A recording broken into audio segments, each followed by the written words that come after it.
Welcome back to another fantastic episode of I'm Gonna Talk and You've Already Stopped Listening. I'm your host, Chance Paladin Ding. As you all know, my motivation is challenging at best, and it helps if I pretend like you're all here. So, to try to motivate myself, I guess I'm just gonna keep talking to you guys.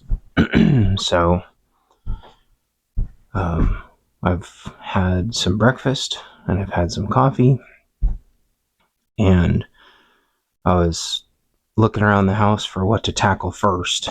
And the first thing we're going to tackle is I'm going to start a new 3D print. So I need to wash my print plate. So I'm going to do that really quick. It's just soap and water. So you'll hear water for a second. And I usually just put a dab of dish soap and I rub it around, and that usually gets all the glue residue off. So one of the things they don't tell you when you 3D print is adhesion to the print plate gets silly sometimes. And it occurred to me that I really don't talk about 3D printing very much. Also, I guess I'm going to try to caveat this episode by not talking about the years and years and years and years and years of I don't want fingerprints on these. Sissy face! Stop it! The cat loves styrofoam. Stop it! Listen, did you hear? I don't know if you guys heard that, but she sassed me. Anyway, you don't want fingerprints on these plates, so it kills adhesion, and then you end up with blobs. Anyway, I'm going to try to not talk about money this episode, but I want to caveat this by saying I got my college degree, right? And I got a good job. And while that job didn't scale for the last 20 years, and it hasn't even really afforded us a comfortable life. As like Richie Riches lead a comfortable life. We've been able to scrimp and scram. We lost our house about 8-9 years ago. And we're able to occasionally afford nice things when they're on sale, and we just kept doing that. I'll talk about more about my degree later because that's a funny thing that keeps coming up. So we are definitely living paycheck to paycheck, but sometimes we get things on sale or put them on lower no interest. So anyway, so we have some 3D printers, and it's mostly so my wife can try to have some crazy kitty cat. So my wife can try to bring in some income by making fun things, but there's some stuff I make with them too. Some of you know what that is, because some of you who have ordered books from me in the past get a nice little surprise in the mail with your book orders. If you order directly from me, I won't spoil what that is. And so what I started doing, I was thinking about this the other day. Okay, it's all lubed up and the printer's on, so I'm gonna go send a print. So what I started doing the other day is it occurred to me that I needed 3 different size prints, like a small, medium, and large. And like a dummy dumb, I had been keeping them all as one STL file, which is the print file. Sorry, I got the hiccups all of a sudden. So my thought process was Bamboo. Is I would get a print started, because the print's going to take a few hours, and then by the time I'm done with all my other chores, I'll have a print done. So everybody else outside is rocking and rolling. The neighbors are rocking and rolling. The loggers are rocking and rolling. There's some line work going on for some fucking reason. Hoodie medium. 1, 2, 3, 4, 5. I'm double checking these sizes really quick. Large. Is this guy large? 1, 2, 3, 4, 5, 6, 7, 8. I thought we were gonna do like 8 and then 6. And then 4. So this guy should be 6. 1, 3, 4, 5, 6. Let's stretch him out just a tiny bit bigger. 1, 2, 3, 4, 5, 6. There we go. I wanted 3 different consistent sizes for this print because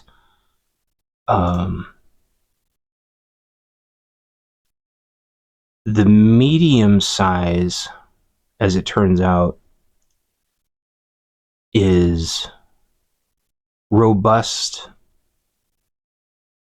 enough to handle shipping without being crazy.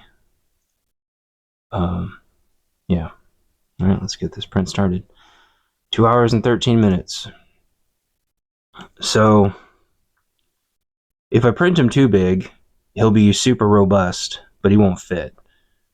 If I print him too small, he'll be my present that I send some of you. If I print him too small, he fits in the packaging really, really, really, really good.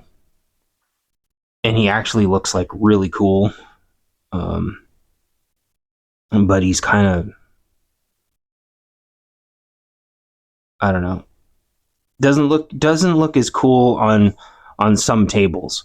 Whereas if I print him a bigger size, he looks really cool on bookshelves.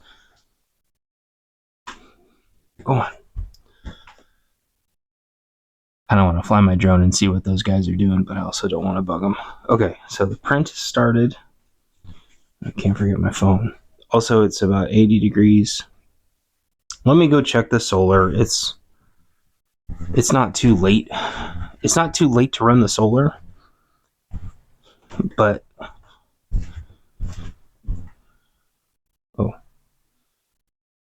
it's not too late to run the solar, but like I don't really need to yet. And I was talking to my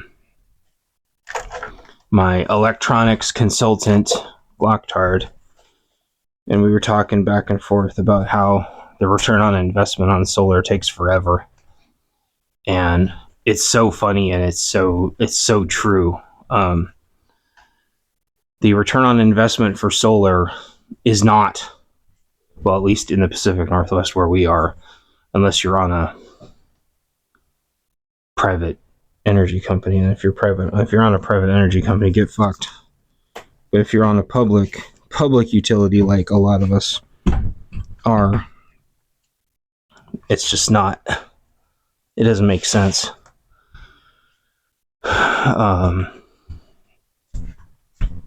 Oh, it's at 77%. All right, well, come along. That means I'm down about 1 kWh, which is going to take about 3 hours. So let's go get the solar set up, I guess. The printer's warming up. The printer purges. In fact, yeah, you can probably hear it. It's purging its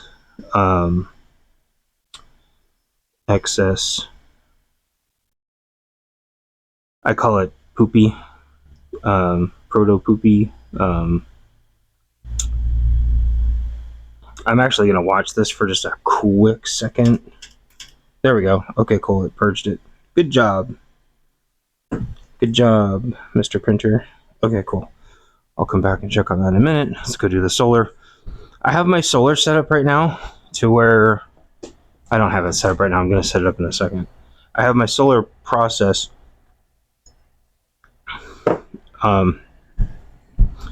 designed in a way to where I can get it all in 5 minutes. So if you want to start the timer, the big hand is on a 2. So dun, dun, dun, dun, dun. You're probably going to hear me huffing and puffing. One of the things about grid down, holy dick balls, it's hot out here. One of the things about grid down is like, dude, you're gonna be exercising your balls off. Does smell like shit's burning out here. Stop procrastinating, we're on a timer. Thank you. So yeah, the real wasp. The real benefits of solar is not saving 40 cents a day. The real solar savings is, saving your fridge one time. Saving your freezer one time. That's the shit that costs people thousands of dollars. And then your whole system would have just paid for itself. So I have some boards set up, which has dramatically cut the time down. So I'm going to unzip the first cable. Boop. And I'm going to unsnap. Unsnap.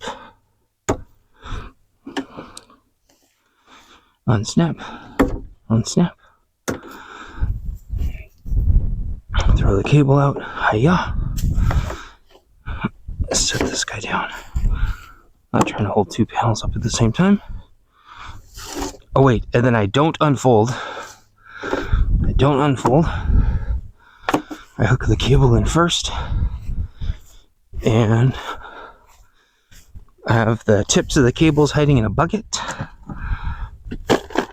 So nothing can happen to them. Also, before I put my really expensive cables in here, I tested this whole process for a year with coax. And knock on wood, nothing ate the cables, and the cables never got destroyed. So that's good. Yeah, you're going to hear me huffing and puffing. So one of the things they don't tell you in off-grid school is how heavy portable solar is. Quote unquote portable solar is heavy as shit. And there's the first one. Alright, half of our solar set up. Is that fast? Now I just set up the other half of the solar. Repeat the same process, flip it up, get the cords out, zip the baggie back up, unsnap.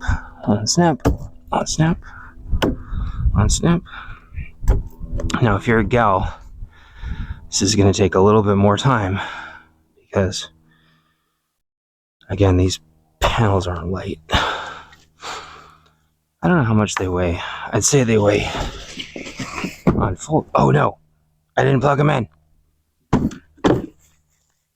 I always plug them in before, so you're not spiking the system. Even though it's probably okay, I don't like to do it out of habit. Best practice, I guess. So make sure there's no crud in here so you don't start a fire. Number 1. Number 2. Unfold. All this is in my bunker basics book. Unfold. Alright, less than 5 minutes. We're set up in less than 5 minutes. And we're getting solar. And then I just tuck the cables under one of them so the cable ends aren't exposed. And then I go check the line really quick and make sure there's no nibbles. This cabling for power is made out of a slightly different material.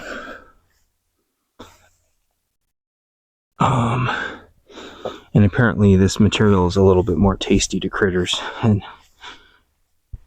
that's when you get fires and damage. Let's go poke a gander, see if we can see what they're working on up here. I wanted to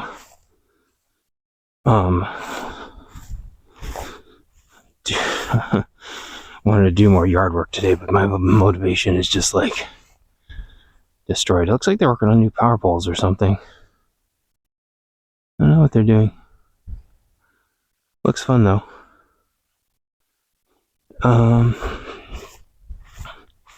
So yeah, one of the things there, now that we've got two passive things in process, I'm gonna go sit back down. Oh, one of the rhubarbs is looking okay.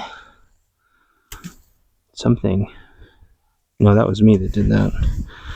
The second rhubarb is looking okay, and the third rhubarb is massive. So now that we've got two passive things started, I'm gonna go sit back down. Check the cameras. The cameras look good.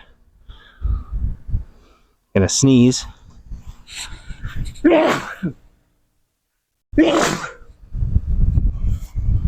Bless me, thank you. I haven't taken an Allegra yet today, so coming out here without taking an allergy pill was a mistake.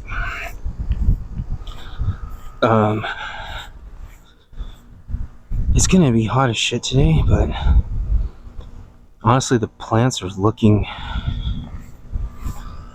okay. I've been debating watering them. This poor teeny tiny cucumber plant is making a giant cucumber. We better help with that. That thing's not gonna make it. I guess I'll water and fix this poor thing's tiny cucumber.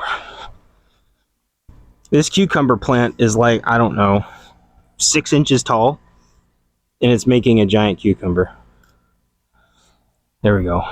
I believe with cucumbers, you're supposed to pick the cucumber pretty fast, because if you don't, I think they'll stop. I think they'll stop making cucumbers. Holy, where do these giant paper wasp nests come from?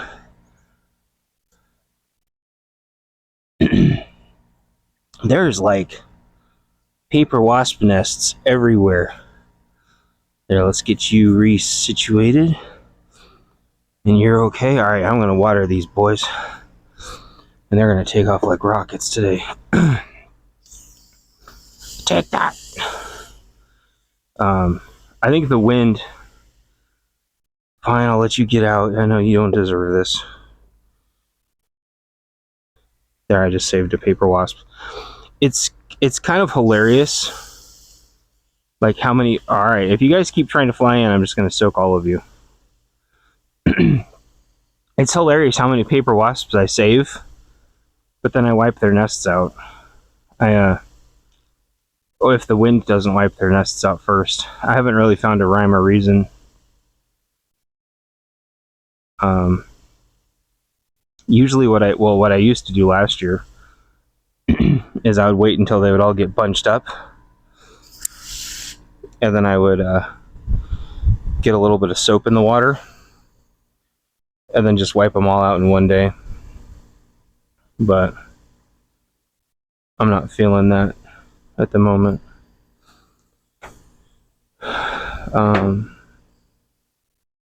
But yeah, if I don't get the paper wasp nests, like the wind gets the paper wasp nests anyway, unless they build in a really crazy spot. So they'll do things like they'll grow their paper wasp nests like in bird feeders, and that's like super not helpful.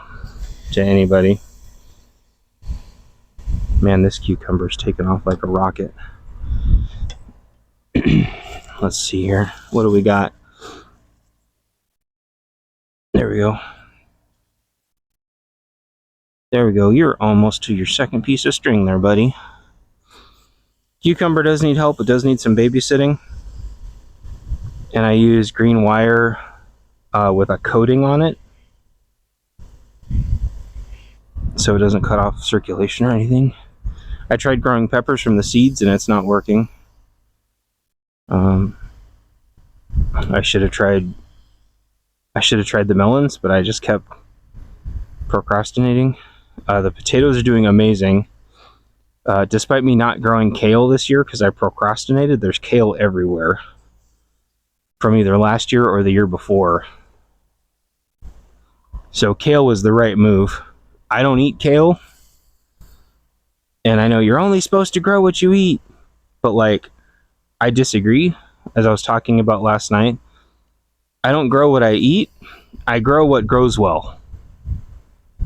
And I know that's a point of contention. But someone asked last night in the chat, they said, how do you decide what to grow? And I said, start with what grows well. Start with what's already growing. And then, extrapolate from there. And then start with either what's really, really expensive or what you're down on preservation-wise. That way you're not trying to like brute force your entire garden. You don't want to you want your garden to work for you. Right? You want your garden to be like set it and forget it. And that means figuring out what works for your garden, so you're not busting your balls. So like, and then finding out what works in each spot. I think within the next couple days I've got to plant this pear sucker. This pear sucker is getting as big as my other trees already, despite whatever it was nibbling its main leader piece off. Zucchini are going okay.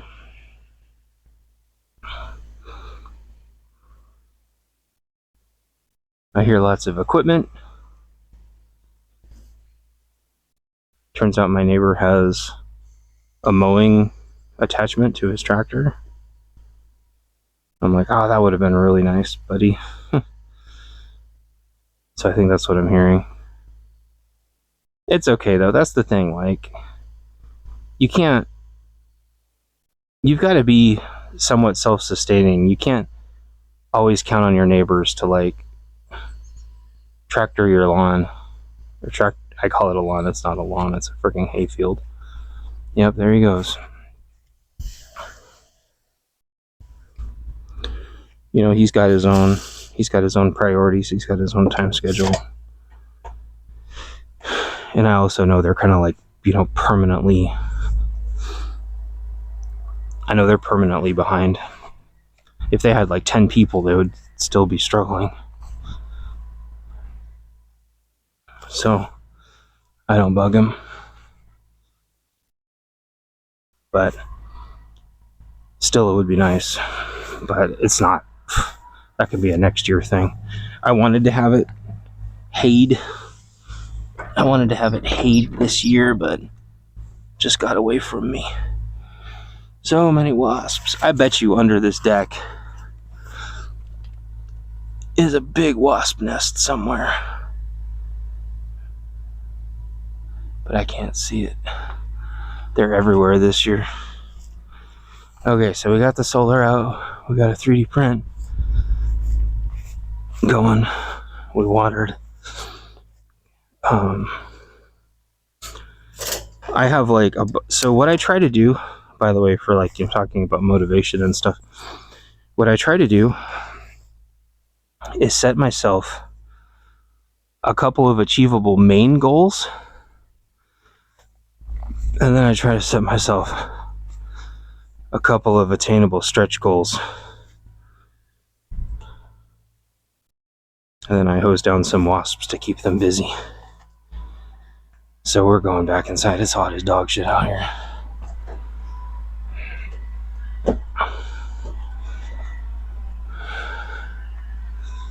Hot as dog shit out here.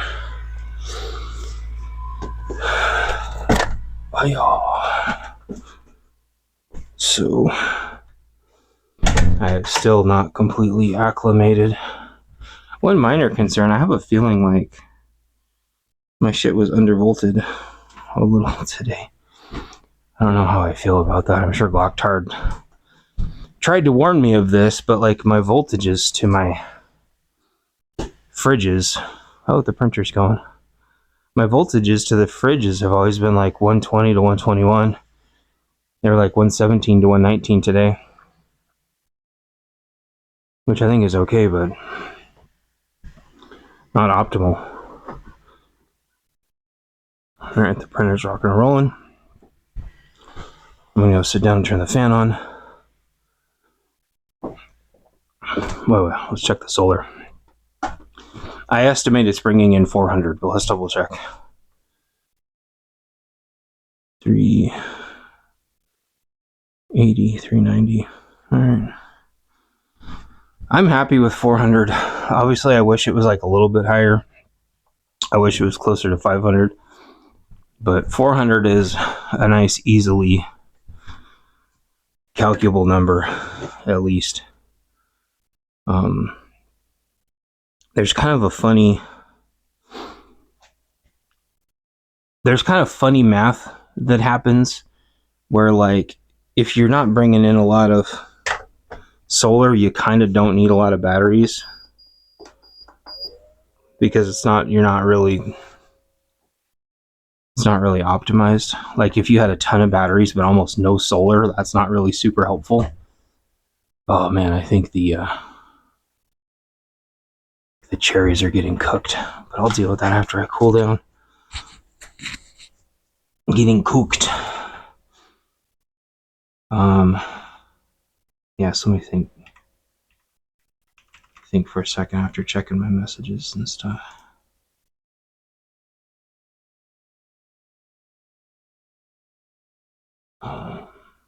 Just pause this while I think. So I think there's kind of two different types of motivation, right? There's motivation, maybe we'll call it motivation resistance. There's like the overwhelmed, I've got way too much shit to do and I don't even know where to start. Motivational resistance, which is not what I have because I'm really good at that. I've got, lots of lists and lots of priorities, so that's not a problem. Okay, side note, brief noise alert as I open a rehab. 3, 2, 1. Psh, that wasn't bad. Oh wait, part 2. 3, 2, 1. Psh, So I make lists. I do just fine. That's not the problem. The problem is just brute forcing through the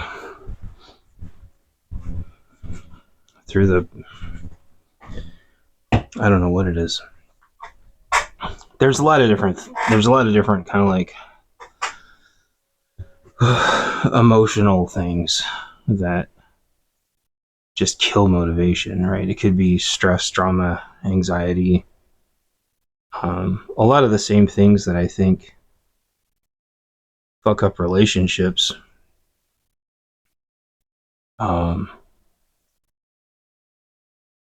Which is just like when you don't feel like things are necessarily settled at any given moment, it's almost always financial. Or, your spouse was cheating on you and you just, or whatever bullshit you've got going on, just unresolved shit, right? Or you just had something like high stress happen. So like yesterday we've got a little bit of a, like, the front door latch is not quite right. And that's the funny thing, like, in Shit It's the Fan, teeny tiny annoyances fuck things up, like, so bad. Like a door making a tiny squeak, or a door not shutting, like, absolutely perfectly, right? That shit adds up really fast, because, like, the door squeaking, I'm starting to sound like rural again. The door squeaking could wake somebody up in the middle of the night, and then now they're sleep deprived because you interrupted their sleep. The door not shutting all the way could let the cats out or the dog out, which is what happened to us yesterday. Something kind of felt off in the universe, and I went to check, and, like, the door was open just a crack, and that's usually okay. The cats usually, actually not usually, the cats almost exclusively have just stayed in the house and been fine.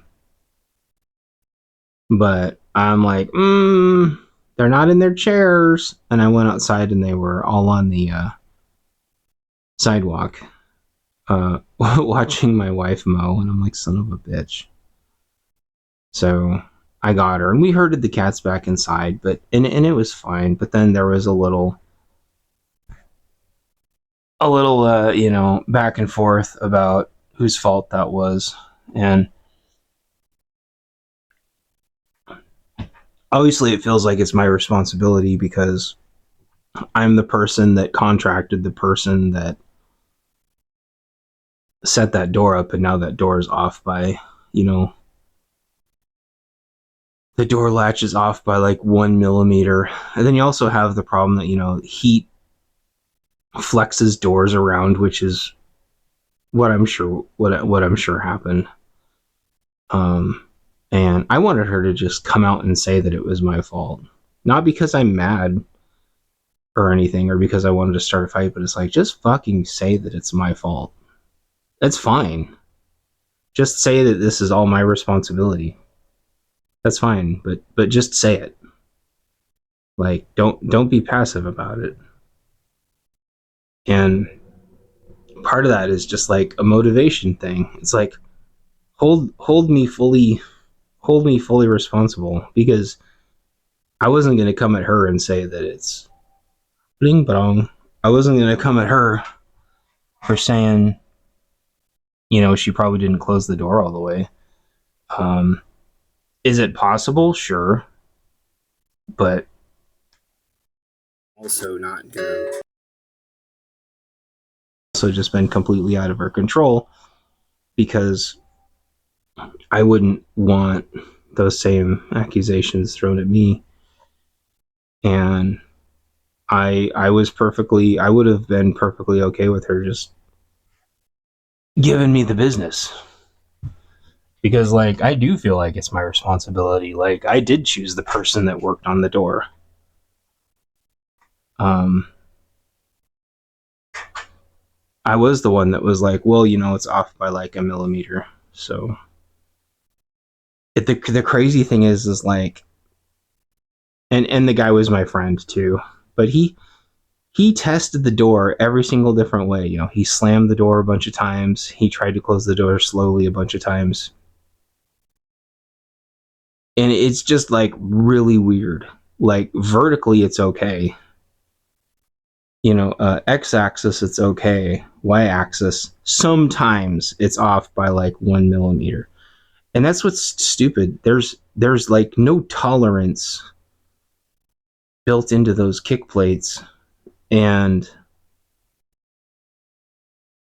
I think what it was is we didn't even have, I don't even know if we had a kick plate before, or if it was just like very, very loosely barely into the wood. The one in the back door doesn't work at all. The doorknob, to have the little angular thingy madoodle, that doesn't work at all, and it never has. And I think it's because, well, this is a 1980s mobile home, and it shifts and flexes, and the heat flexes it and stuff, and just getting get it getting that front door to work and that getting that back door to work perfectly is just it's not like you're living in a big McMansion, right? Where everything is just like lock solid and the door has got, you know, an awning around it. And so it's, or what, the deck porch, whatever the fuck, right? So it's like shielded from the heat, and the big McMansions don't shift as much. Um, you know, so you might not even have a back door. You might have a sliding glass door, and the sliding glass door doesn't have that problem. So what you end up with is these teeny tiny points of contention. And it takes like a disproportionate amount of time to fix. Because you're talking about potentially hours to fix a millimeter, literally, right? And it's the same thing with the door into our pantry, which now that, you know, it's quieter in the house, I'm going to try to work on that, because working on that thing's fucking loud, even though I've never done it before, but I'm going to try. Because again, the door squeaks based on literally like a millimeter of friction. And that millimeter of friction over the course of time erodes people's patience. It erodes people's. You run from like a high speed, low drag environment to like a low speed, high drag environment, like literally.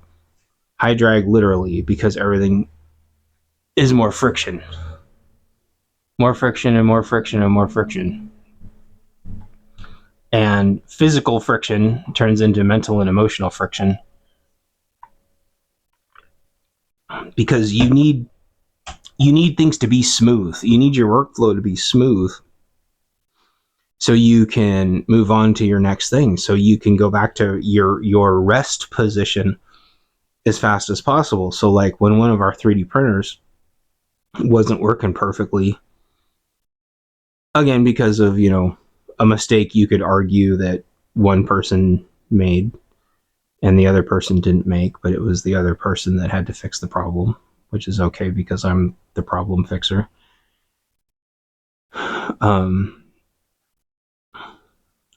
Like one of the like actually at the time it was our only 3D printer. Our 3D printer being down created a lot of friction, and for what was a teeny tiny mistake that either one of us could have caught too. That's the thing, is like I should have been able to but the problem is like when you're tired, you tend to disregard things because you just don't have the energy to deal with it anymore. So if the 3D printer is making a wrong noise,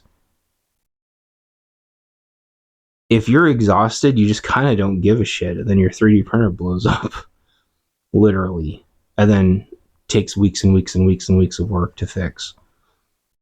But it's that like high speed, low drag, you know, operation, especially when you have a creator brain like I do, and in a lot of ways like my wife does too. We both are creator brains. We need as low friction as possible. And so when the front door latch is, you know, the doorknob latch is fucking up, the back door doorknob latch doesn't work at all. You know, you can't leave your tools out because who the fuck knows what's going to happen around here, because I still don't recognize a lot of these people driving by. And some of these people drive really, really, really slow checking our stuff out. So I can't have anything in the front yard. I have to tuck almost everything I can, either nestled against the house as close as I can or around the back of the house, which takes a lot of extra effort. And that's why like I need the solar panel feeds in the backyard, and the backyard's where the sun is anyway.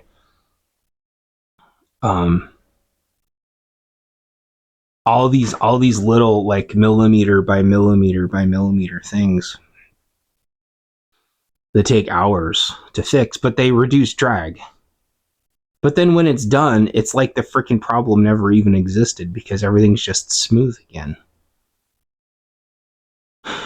Like, this is gonna sound like another like first world problem, but like these smart TVs, back in the day when I was your guys' age, because I'm like 85 years old, but when I was your guys' age, when you turned the fucking TV on, do you know what happened? Leave a comment down in the comments down below. You can comment on what your TV used to do when you turned your TV on. Okay, all right. I'll give you guys a second to go put down in the comments what your TV used to do when you turned your TV on. I don't know how many of you poor unfortunate bastards have a smart TV now. We held off for a very, very, very, very, very long time to get a smart TV. I fucking hate it. I hate smart TVs with a passion. And you have to go, I think LTT did a video about this fairly recently. You have to go insanely out of your way to buy a modern TV that has all the hookups that you need. You have to go insanely out of your way to get one without the fucking computer in it. Because Lord help you, if you get a smart TV and you want to turn the smart TV on and your dinner's ready to go and your family's ready to go and you give your wife, that knowing, loving look, and both of your kids are so excited and you're all going to watch your favorite show on Saturday night, and then your fucking TV is like, belong. Oh, there's a mandatory update, even though your fucking TV worked yesterday. And by the way, you've got to accept the terms and conditions again. And by the way, the update's going to take 10 fucking minutes. And oh, the update failed. And then now you finally get it, and it's like, oh, it can't read your hard drive anymore that, your movie's on that you like to watch. That you completely legally, got somehow. And not from sailing the seven seas. I mean, there's legal ways you can legally download stuff off YouTube with YouTube, subscription. Anyway, I digress. And then by the time your TV's done fucking updating, your wife is totally over it, wants to leave your ass. Your kids fucking hate you, and they've started cutting their hair into mohawks and putting tattoos on themselves and piercing themselves and running around the house with markers on the walls. And you're sitting there with cold food, just feeling like a complete, total, utter failure, like you just failed your family. Even though the smart TV wasn't your idea, the smart TVs are like the only way to get a TV anymore. For like the handful of times a year you want to watch a movie, you want the movie to sound and look, decent, so you're having like a decent experience, watching your annual Lord of the Rings. And so it's just, or some of you have, your certain Christmas movies that you like to watch. Maybe you want to watch your Christmas movies on a little bit bigger TV, a little bit better sound system, so you can enjoy your couple of Christmas movies. I'm not going to say sports because fuck that shit, you're gay. And just like all these teeny tiny frictions are just nuts, right? They kill your motivation. They ruin your day, because now it's like you've got to reboot. You've got to reboot and hope the next thing doesn't fucking sabotage shit even more. Like, my wife was going to drive somewhere last fall, and the car wouldn't start. And so, oh, your whole fucking day's over now, let me tell you. And thank goodness she wasn't stranded somewhere. Oh, fuck. And so it's like, okay, at least she's stranded at the house, right? So I popped the hood, doing like that. And like the fucking positive, was it positive? No, the negative. The right one. The right one's the black one, I think. The fucking terminal was destroyed. And I'm like, you've got to be fucking kidding me. How did this bullshit happen?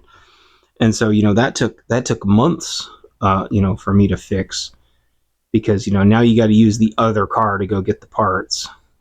And um getting that thing off was so hard. I mean, it was the old Bell style, and it was just disintegrated.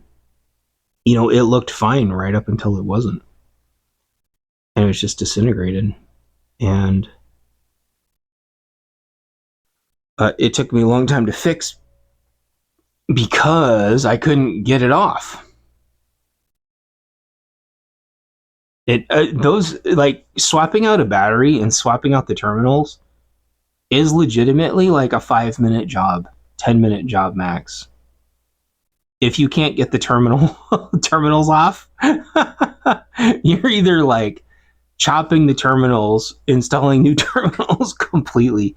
I was so pissed off at this thing.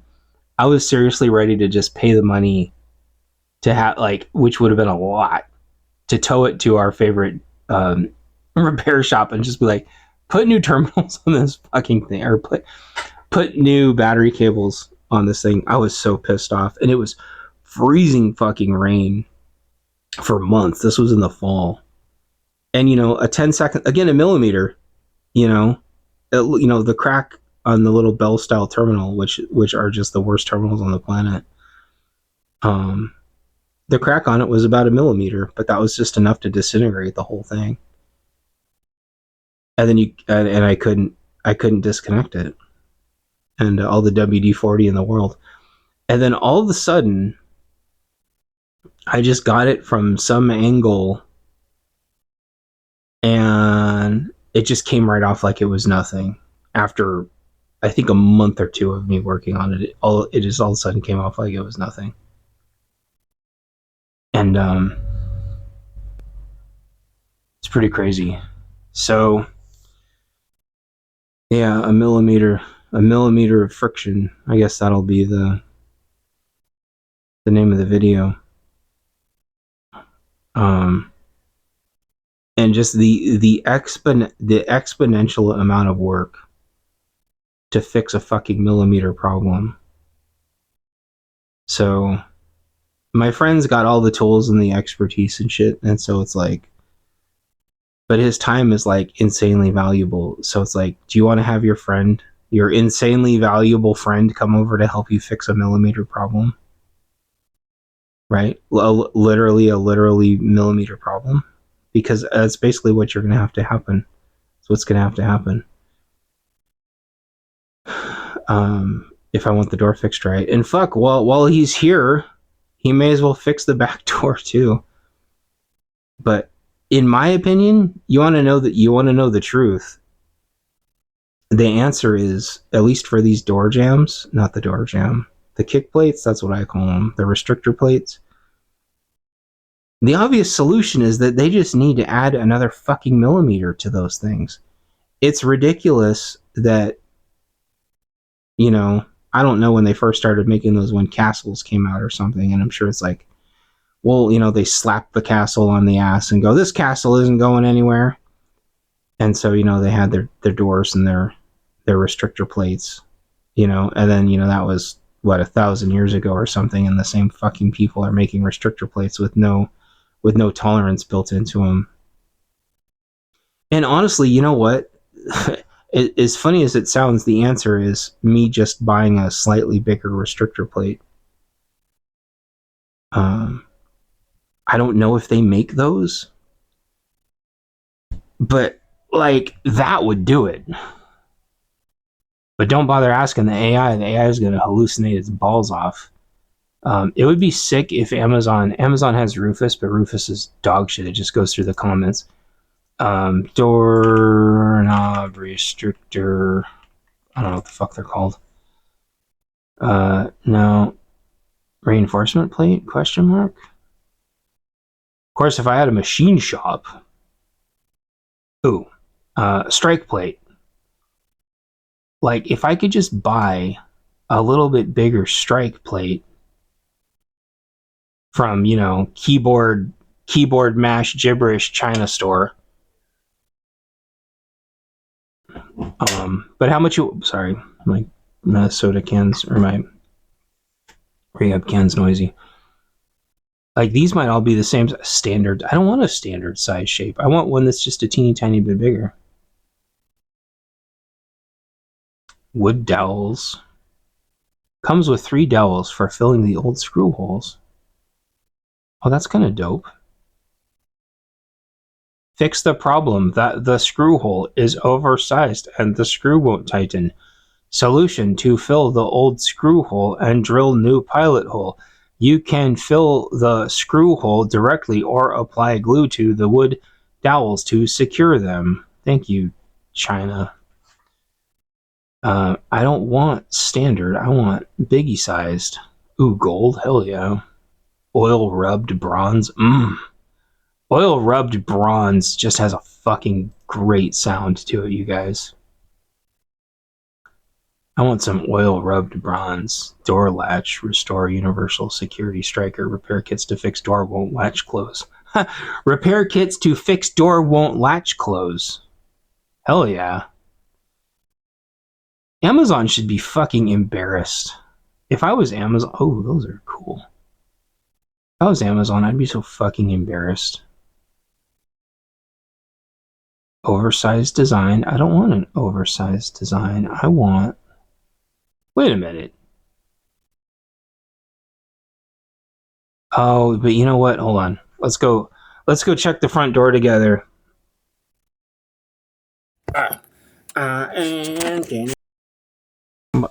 Only gave me on my birthday deathbed.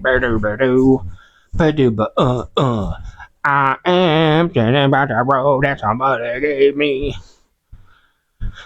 Somebody gave me on my birthday deathbed. Whoa, yeah. Oh, there's so many flags out here. I ring the road red. Wow, wow, wow, wow, wow, wow. You can tell I'm feeling better when I start singing again. I am, and I'm out of... Oh shit, the flags are coming in. Abort the mission! Abort the mission! See, like, that door, like, well, it shuts just fine. I'm not slamming it. I'm not doing anything crazy. Shuts just fine. The fucking, all of a sudden, just like sometimes, it's just like, no, never mind, I changed my mind. Tee hee hee. Tee hee hee, I'm gonna ruin the rest of your fucking day. Tee hee hee. So, like, depending on when he installed it, the cat's looking at me like, would you shut the fuck up, Tee? Like, you know, depending on when you install it, it's perfectly fine. Right? So if I have him come over here and look at it again, he'd be like, dude, your door's fine. I'm like, I know it's fine. I am running on the road that somebody gave me. I like these oversized ones, though. On my birthday deathbed.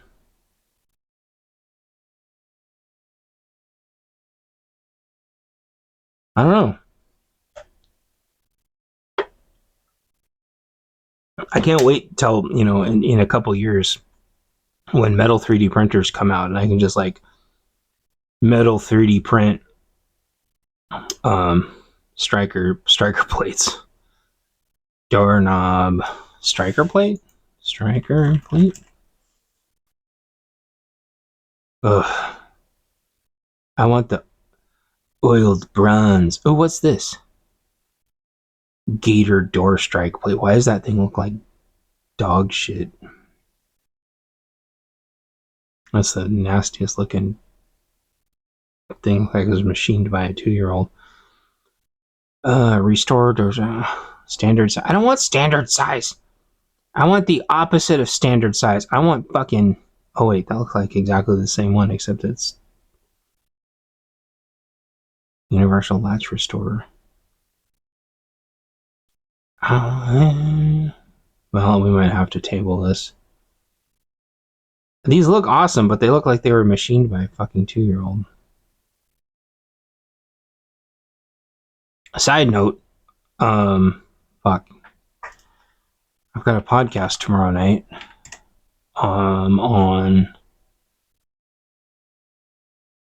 Cold War Preppers channel.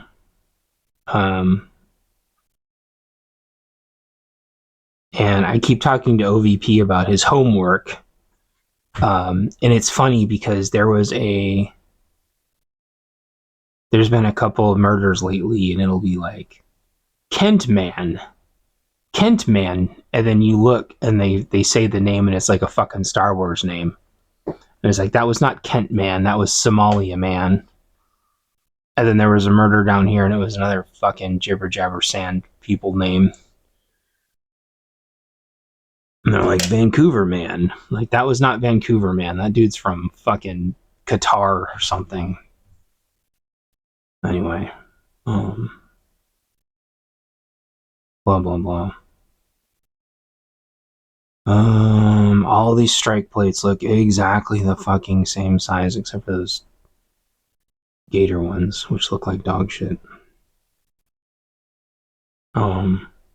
Yeah, the door shuts perfectly fine right now. But you know, they don't design this shit with like any tolerance in mind. And that's kind of my point. Oh, let's fucking do it. This is going to be noisy.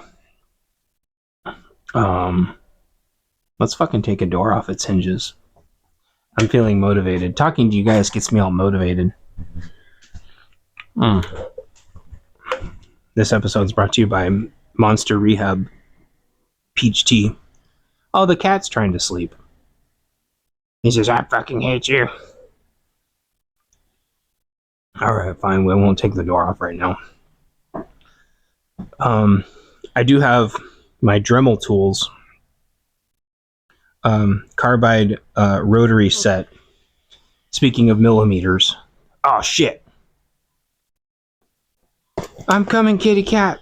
She goes, oh, fuck. Contact. When it gets this hot out, the the wasps get stoned. I got it, sissy face. Don't get stung. No, don't get stung. There we go. They get fucking stoned. And they're super easy to catch. So I just let them outside. I don't want to stomp them and clean the mess up. Go on. Go on, you fucking stupid. Go on. Go on. There we go. Our cats are super good at catching wasps.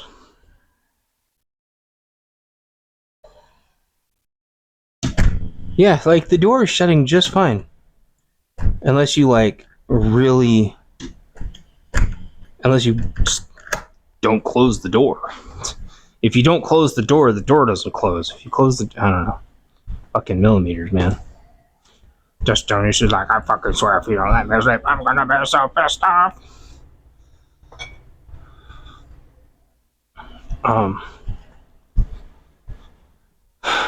The other thing that helps me with motivation is fasting. Makes my brain clearer too. Again, I'm not a doctor. This isn't medical advice, but fasting helps. And what I tell people is it kind of turns you into like hunter-gatherer mode. And honestly, that's probably been like the single biggest thing. Used to think like having a nice breakfast or like, having a nice lunch. But all that does is just make me want to take a nap. These gator strike plate things, they look like they're machined like shit, but they're the only ones that look like they're a different size. All these are just standard. They're the exact same.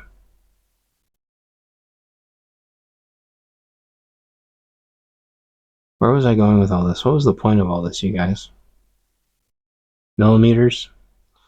So I think the question is, do I stop this video and then make like a part 2? Because what I want to do is I want to do and I'm going to work and you're going to listen.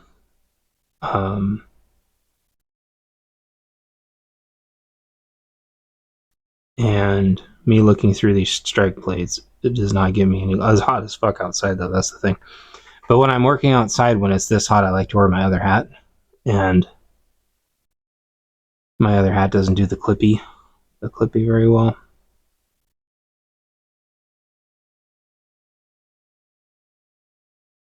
So I don't know.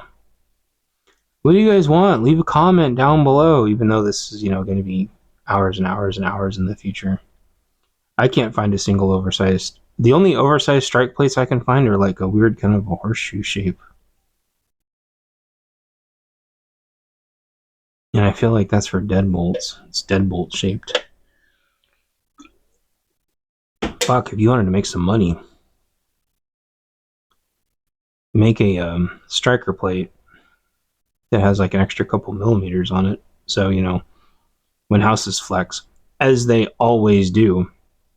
And the funny thing is, all these extra large door strike plates all have more vertical space and no more horizontal space. In fact, these look like they have less horizontal space. I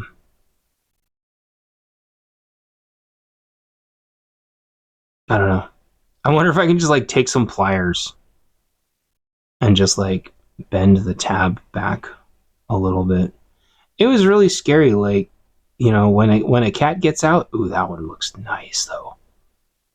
When a cat gets out, or an animal, any animal. Like when I was a kid, like, get into stories here, but suffice to say, these little assholes used to let the dog out on purpose, and the dog would run in the road, and I'd have to go get the dog, and nobody ever thanked me for it in any real meaningful capacity. And like, I was ultra sleep deprived. I was going to college and I was working at the same time, and they would just wake me up at all hours after they would let the dog out. And these are only $10. I'm gonna fucking buy one. Mr. Keyboard fucking mash. These things actually look a little bit bigger.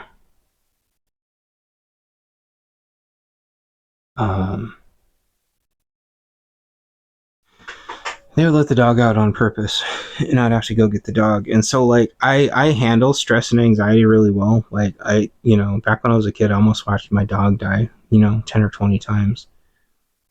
From the kids that just kept letting the dog out, and then the dog would run in the road, and then they would scream, and that would just make the dog go more crazy. And then everyone would get mad at me like it was my fault the fucking dog was running out in the road. And we never, it took us a long time to figure out where the kids were letting the dog out. But the kids were literally lifting the fence up so that the dog would run out, and then they would run and get me. And then by the time they got me, the dog was already running out in the road. And so I've almost, watched my own beloved animals that I grew up with die in the road countless times. So I handle stress and anxiety, like, again, that's why I used to say, like, everything's within tolerance. But everything within tolerance for me is probably just fucking soul shattering for most people. My resilience is just really, really, really, really, really, really, really high. And so yesterday when the cats got out, I was very like methodical, and we got them back in, no problem. And our stress levels weren't even that high. I think the cats were stressed out. But the thing is, like, if you've ever got to get your animals back in, you being calm keeps the animals calmer, right? If you freak out, your animal freaks out because your animal's keying off you, and it's already stressed because it's outside. Now it knows you're upset, and if the door is closed, then it can't get back in, and then it tries to run away, and then it just gets further away and exacerbates the problem. So all that is to say, we calmly handled it. Um, and we got the cats back in, and then our day went on. Again, that, like I said, there was that kind of a little bit of a back and forth, but only because I want, it's kind of crazy, but I wanted my wife to hold me responsible. I wanted her to say, like, you chose that guy and he chose that door latch and this is your fucking fault. And not once would I have, blasted her back and say, well, if you would actually check and see if the door was shut. Because that door just randomly, not only does that door just randomly not close as easily, but we get air bursts, or we get microbursts here. And the microbursts, if you don't have the deadbolt on, the microbursts will blow the door open. And that's why we had to start. Our house is basically permanently deadbolted, because the microbursts will blow the door open. So for all I know, a microburst could have blown the door open, right? And so, it was the furthest thing from my mind to, blame her for it. I like being held responsible. And that's kind of a thing. Back to like the motivation, like holding me responsible for something keeps me motivated, right? It means someone's counting on me. Seeing one of my trees wilting holds me responsible and motivates me. Seeing a cucumber struggling motivates me, right? Like, I want to be held responsible. That's why I like it when you guys hold me responsible for stuff and I try to hold you guys responsible for stuff. It just keeps us going. Like, that's what a good friend does. That's what a good spouse does. They hold you responsible for shit. Like, when the baby screams and you fucking get up to do whatever, you hope you can figure out what the hell is going to stop the baby from screaming. That baby's holding you responsible. It's screaming is triggering the chemicals in your body to be motivated to do the thing, right? And you could say that that's kind of a hack. And I wouldn't say it's a hack. I would say it's kind of like a fail-safe, right? Because we're not all running around, with amphetamines a million miles an hour. Like, we're worn down by the universe. And until and that's why a lot of people think that we've been poisoned. And my neighbors seem to be just fine. So does it feel like I've been poisoned by something? Yeah. I think both, like, physically, and mentally. My neighbors look completely in infinitely better health than I do. And they work from the second the sun's up to the second the sun's down. After the sun's down, they're out producing us in every single way. And granted, they've got more helper buddies than we do, but they don't need to have, the motivation hacks. Ugh, now what's going on out there? They don't need to have the motivation hacks. They're just like brute forcing the motivation. Man, the tractor thing he's got is fucking cool. But that's okay. Oh yeah, so we got the riding mower. I think that's what I was going to tell you guys earlier. We got the riding mower, and I like it because, fuck, I really gotta water.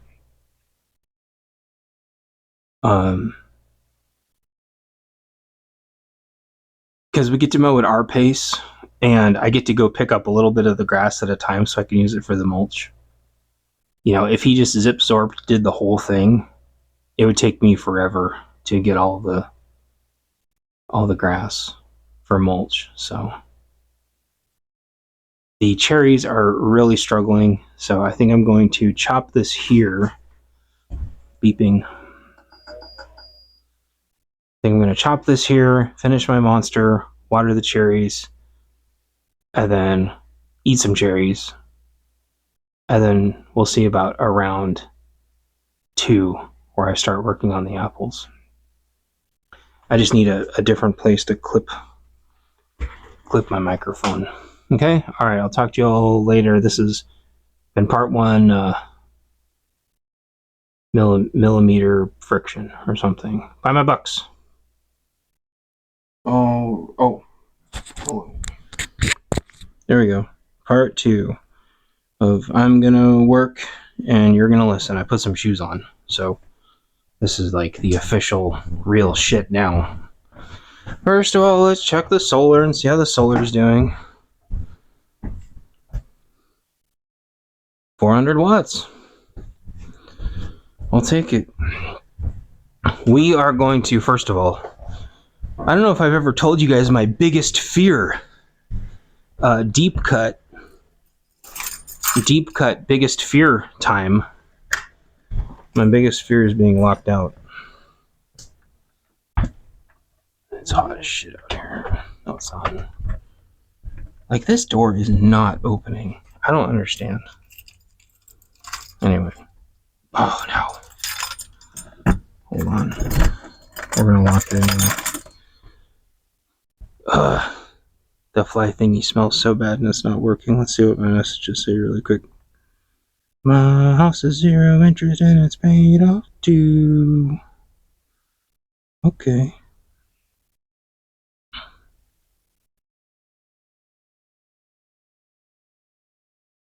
To water. Going to water cherries. Yeah. Alright. Follow the money. My wife is such a sweetheart. Okay. Yeah, my biggest fear is getting locked out. Knock on wood, it's never happened. And you might go, hi to Key. Leave a comment down below.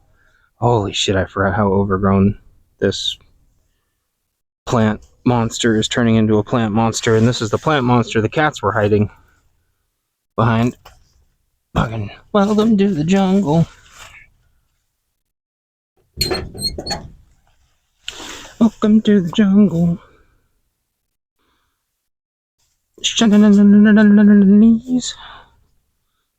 Yeah, so yeah, I'm in a better mood. You can hear I'm singing. Which means I'm in a better mood now. Not that I was in a bad mood. Uh-oh. What the hell has gotten... What the hell is going on with this hose? Somebody tell me. Where is the other end? Mr. Hose, where is the other end of you?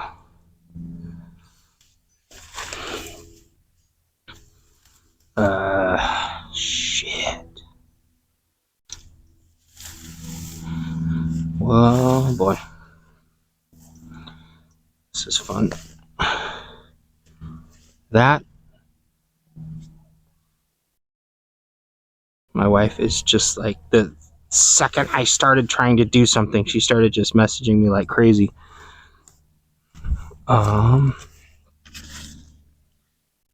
Where is the other end of the hose? This is super fucking confusing.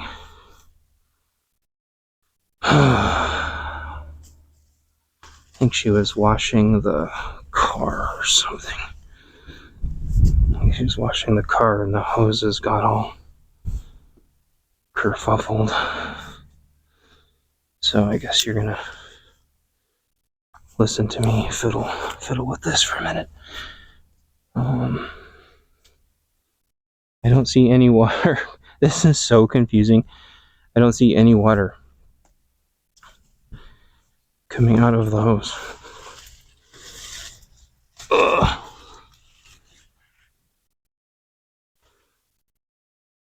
This is... Oh, no, okay. No, I see what happened now. Alright, so we're gonna have to do some kinky hose kinking. The neighbors are gonna look at me funny here in just a second. You kind of stop wondering, or you kind of stop worrying about the neighbors looking at you funny. If they look at you at all. That's why I don't trust some of them. I don't trust the neighbors that don't look at me funny. Okay. The cherries are doing amazing, by the way. I'm not the only person around here that has brought up the fact that the cherries are mega early this year. And it has been a load of fun eating cherries. Okay, is everybody about ready to have a wet t-shirt contest? I know I am. If the hose will come off, here we go. 3, 2, 1, wet t-shirt.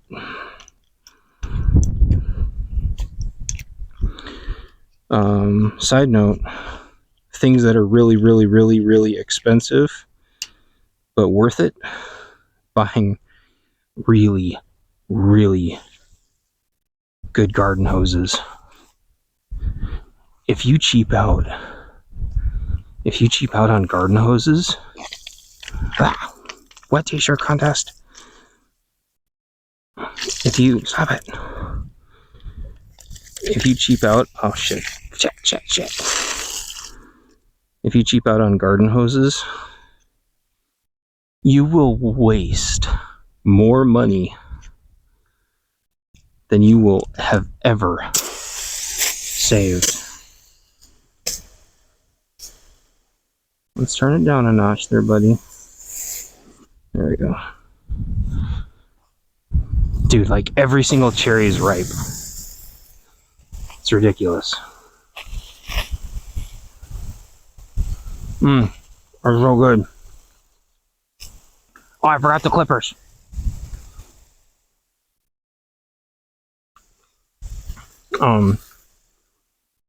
Yeah. So we're gonna water because the cherry trees are looking very sad. I haven't watered them this entire time because I wanted to see if they would go down far enough to find their own water. Because the less I have to water, the better. And there we go. The less I have to water, the better. And getting these things to go get their own water is the way. I mean, the water. Oh, these cherries. Oh, there's so many. Are these the dark cherries? I think they are. Wonk. Oh yeah.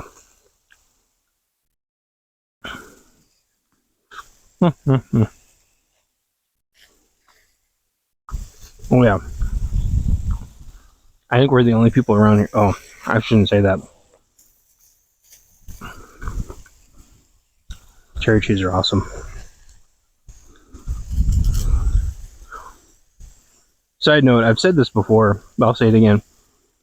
If you guys try to find me, based on the couple of hints I've accidentally divulged over the years, you're going to be sadly mistaken, because lots of people around here have orchards,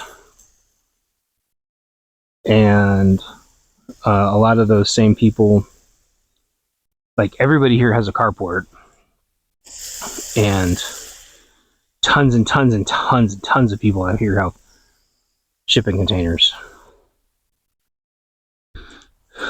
It's like when you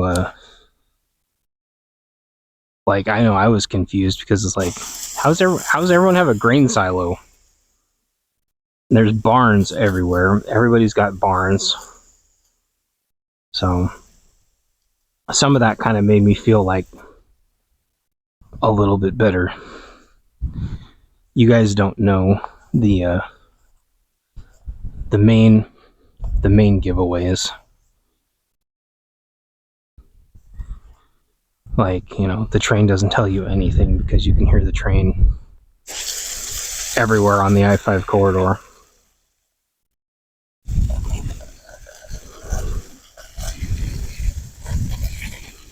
So I feel pretty good. I feel like I've talked to, well, that was kind of loud. I've talked to quite a few preppers about this, prepper tubers. And like, the problem is that as a prepper, it's very hard to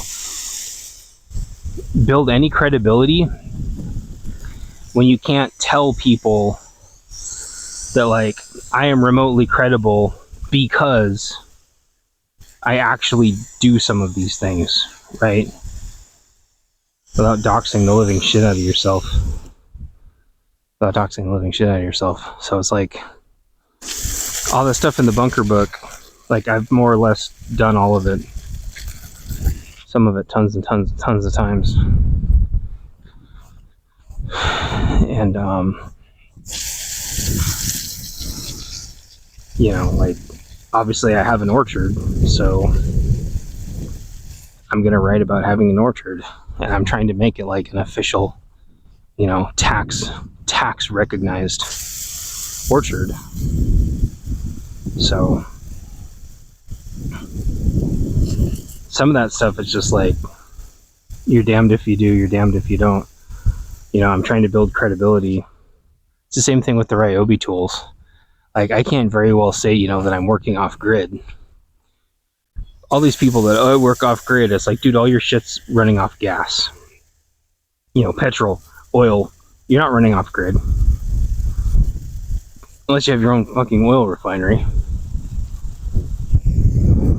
So it's pretty funny. And then, oh yeah, I remember what I wanted to say.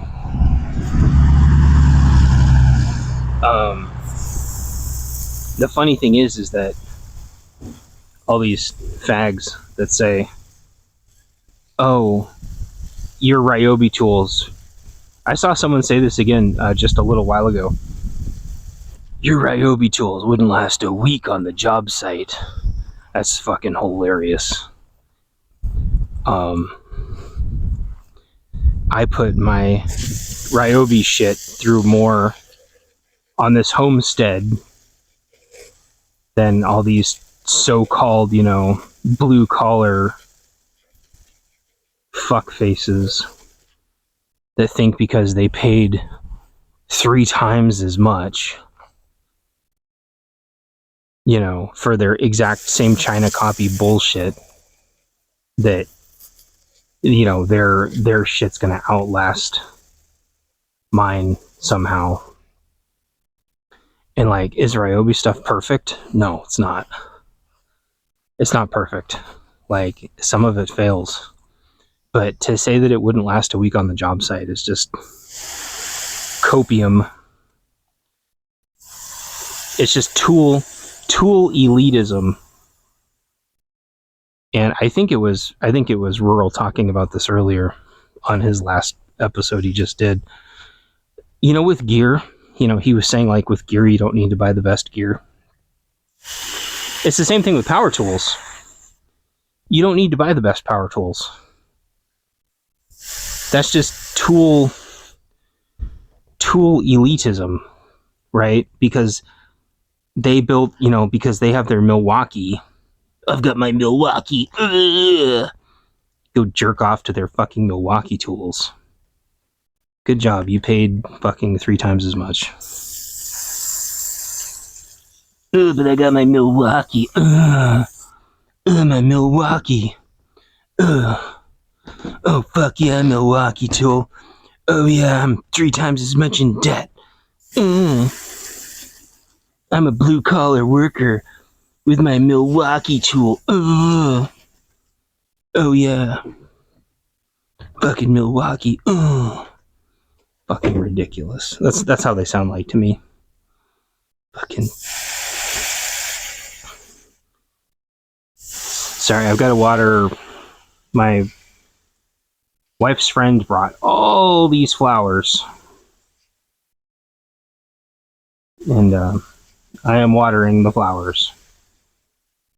Oh, they smell so good. Why do flowers smell so good, damn it? Oh, because they need to attract because they need to attract the critters. Oh, my Milwaukee. Oh, yeah. Oh, the fucking way my Milwaukee gets so lubed up with oil. Oh, yeah. Oh, fuck yeah, Milwaukee. Fucking ridiculous. Your tool wouldn't last. Your tool wouldn't last a weekend. Unlike my Milwaukee. Ugh. What's the other one? DeWalt? No. I can't hate on DeWalt. I like DeWalt tools too. DeWalt just doesn't have the same ecosystem as Ryobi. That's the problem. And that's exactly what I heard somebody say. They're like, I really like my DeWalt stuff, but it doesn't have the same ecosystem. Like, you're not wrong. Not like my Milwaukee. Ugh. Oh yeah, fuck yeah, Milwaukee. Give it to me. Oh, I love the way you saw through that board. Milwaukee. Ugh. Oh, I'm gonna eat another cherry. Fuck yeah. Oh. Bwah. Oh, fuck yeah. Dark cherry. Oh, you taste so good. Alright. I'm only going to say that about 500 more times this episode, so you better get used to it. I will say, I definitely found the doorknob to be fucking up a day or two ago. And I think that's one of the reasons why I wasn't too upset. Because I was very confused. Sissy face. Fucking Milwaukee. Ugh. Trying to see what those messages were all about. I'm kind of debating whether or not... I think I've already said this a couple times. Debating whether or not I want to go work on the apple trees today.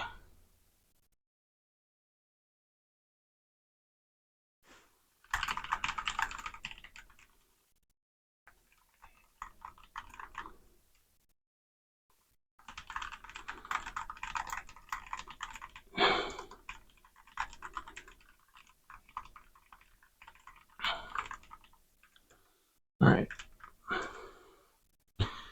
82 degrees. 82 degrees, sissy face. Should we go try to do a tree? Gotta remember to get my clippers, or people are gonna make fun of me in the chat. Follow the money. I do want to bring this knife with me, though. No, I don't. I want to bring my clippers. Sissy, stop trying to throw me off. Bing bong. Dustonius, why are you waiting by the front door? He says, I'm waiting for this door to open eventually. Is this going to be a thing now where you guys wait by the front door for it to open? He says, maybe. Maybe I'm just going to fuck with your shoes instead. Let's check the printer and make sure the printer's doing okay.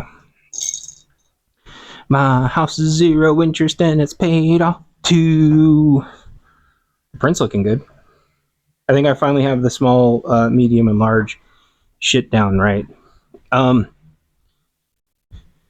If you're a VIP and you order, let's say you order over $100 in books, I'll throw in the large prize. Okay, so I have a question. Can I open the front door without the cats running out? Is that the question? Follow the money. It's hotter than fuck outside.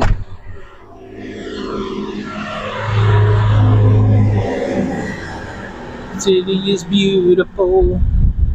Oh, I should have brought my fucking knife. It's okay. That's okay because there's a pair of clippers out here. The question is, do I want to... Oh yeah, so we bought a riding lawnmower.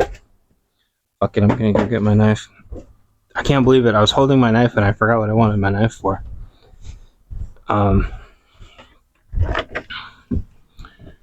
do need to bug my friend to pick me up a sliding. Yeah, like this door is not... Fuck. I just do not understand what's up with this door.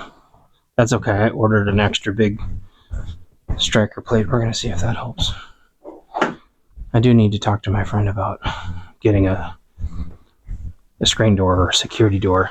My wife pointed out, rightfully so, that that would fix the whole problem. And I'm like, you're right.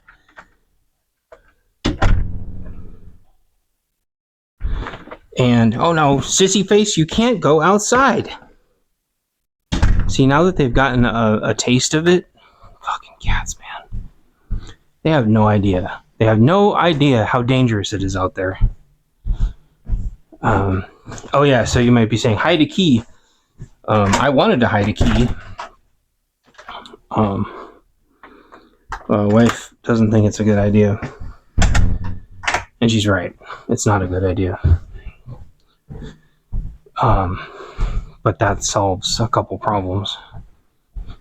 But I feel like it's one of those things where no matter where you hide a key, the kind of psychology is that if there's a determined person with enough time, they're going to find it. Oh, there's so many flies. Alright, got the knife now. Let's see if the neighbors... Nope. Those are the neighbors with the rusty car hood, and they never look. The fly trap smells so bad.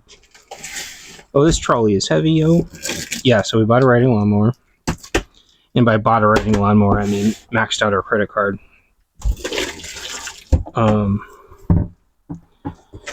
And oh, this trolley's massive. And so again, you know, the whole like must be nice crowd, because I know there's a lot of people suffering out there. You know, I didn't get some kind of nice big bonus or raise or anything. I got a promotion, but it wasn't a financial promotion. Again, I'll remind everybody, you know, we maxed out the credit card because, you know, our stability went up. That was a mistake I made last time, is our stability hadn't gone up. If anything, our stability was going down. Our finances were doing good, but our stability had gone down. And so this is the opposite of that. Our finances aren't going up, but our stability is going up. And when you need this shit now, when it's going to help you now, right, I think that's when it's... None of this is financial advice. Ugh. I just think it's more prepperly responsible. If you need shit now and you're more stable, to get it on a lower no interest now, if you're going to use it. And we were to the point to where either we were going to have to call a hay baler, and the hay baler can't get in the orchard anyway. So we had that rainy couple of weeks. And that rainy couple weeks screwed us. We couldn't mow that entire time. Like, you just can't mow wet hay grass, period. This trolley is a lot heavier than I thought, which is good. I was worried this was going to be some kind of a light duty. That's pretty heavy duty. Because we actually need this trolley for a bunch of projects. Or what's it called? Tow behind utility dump cart. Oh, fuck yeah, this thing is hardcore. We need this for a bunch of projects. Is it going to save us a bunch of money? know. It's just the difference between being able to get a project done this century or not. Check our messages again so our wife doesn't feel...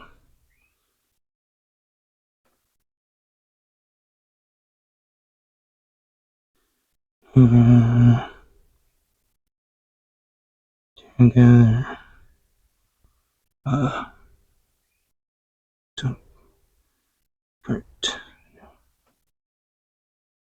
Alright, there we go.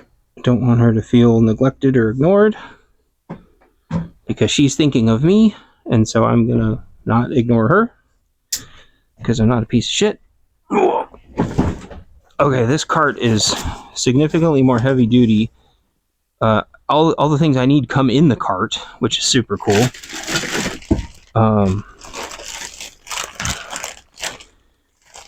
And so there's some assembly required. Oh yeah, so like I'm not bringing up the fact that I have, you know, a riding mower now to rub it in people's faces. It's just that people I think have questions about it, and instead of kind of being coy and dancing around it, I guess it's just time to come out of the closet and say that, yeah, I have a new riding mower. A battery, you know, because I'm trying to do the off-grid thing, right? Me and my wife are trying to do the off-grid thing, and you need to have a battery mower. Like, you can't say you're off-grid with, you know, a fucking $7,000, you know, zero turn mower or something. Like, you need to have an off-grid mower if you're going to say that you're off-grid. You know, my neighbors aren't trying to be off-grid. My neighbors have big tractors, and Ryobi doesn't make big tractors. They do. Their biggest thing that they make is they do make a zero turn. But I don't know. Man, I want to just eat all those cherries. I don't know how many necessary like attachments there are for it. For example, I certainly don't think that you could work an entire, you know, farm off of it. It's not like a tractor. And I think it's important to recognize that off grid can still mean, you know, off grid in your McMansion, right? Like, off grid doesn't have to mean like you're in a rural area. And as I've put this out there before, we were supposed to have got a USDA loan on this place, but our lender scammed us, and that's why we're broke. There's the hummingbird. Otherwise, we would have had enough money to fix this place up, which was the plan. We had saved up enough money to fix this place. Instead, we got scammed out of all of our money. And which is why we've been living to paycheck for 3 years. We're on a rural multi-acre homestead, and so I consider this like off-grid-ish homesteading.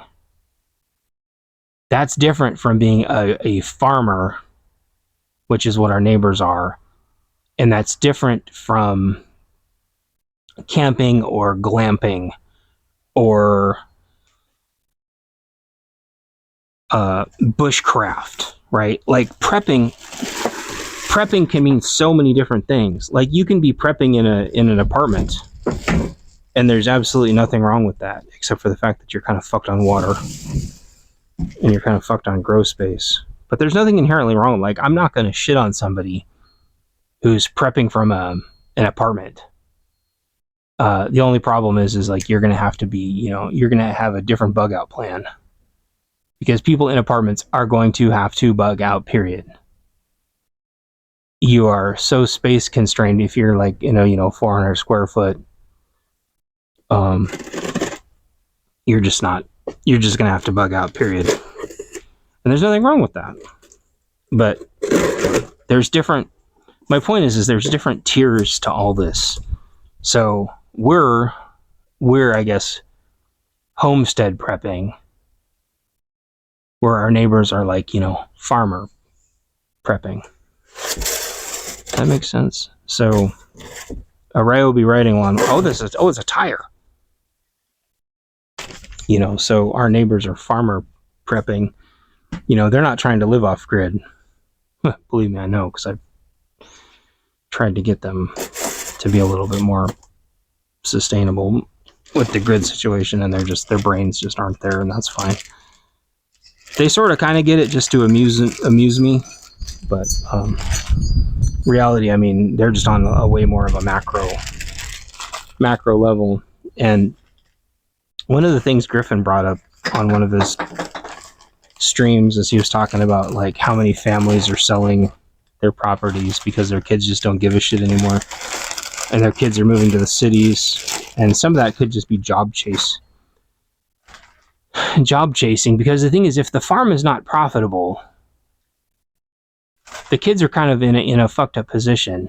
And so I was in that position where I had to move. My dad had an orchard, but he wasn't making any money off of it, and he didn't have it zoned like an orchard. My dad was really bad when it came to managing the taxes of your property in a way that's sustainable. So my dad, over the course of his life, paid tens of thousands of dollars in taxes. These are cute tires. Tens of thousands of dollars in taxes that he didn't need to pay, period. He just overpaid tens and tens and tens of thousands of dollars in taxes because he refused to identify the zones of his property properly. And he wasn't trying to make any money off of it. He wasn't trying to sell the apples. He wasn't trying to sell the Apple products. And then he got too engrossed in video games. And still to this day, he's still too engrossed in video games. And it's just like, fuck's sake, dude. Like, so why would I have stayed there? Oh, there's another neighbor. Hello, neighbor. Why would I have stayed there? What would I have done for a job? There was a lot of jobs in Seattle, which is a shit drive. And there was a lot of jobs in Portland. So I moved to Portland. Like, was I gonna stay and work on his orchard? That doesn't make any sense because his orchard wasn't making any money. And it wasn't taxed properly. Like, he had all these dreams, but zero, and this is why I bring this up so much. Zero follow through. He liked, not for highway use. This is for my trolley. I'm driving my trolley on the highway. He loves starting projects and he didn't like to finish them. Because finishing a project takes work and it's not fun. And that's why I bring up that topic so much. 7.5 cubic feet. I'd help if I could read.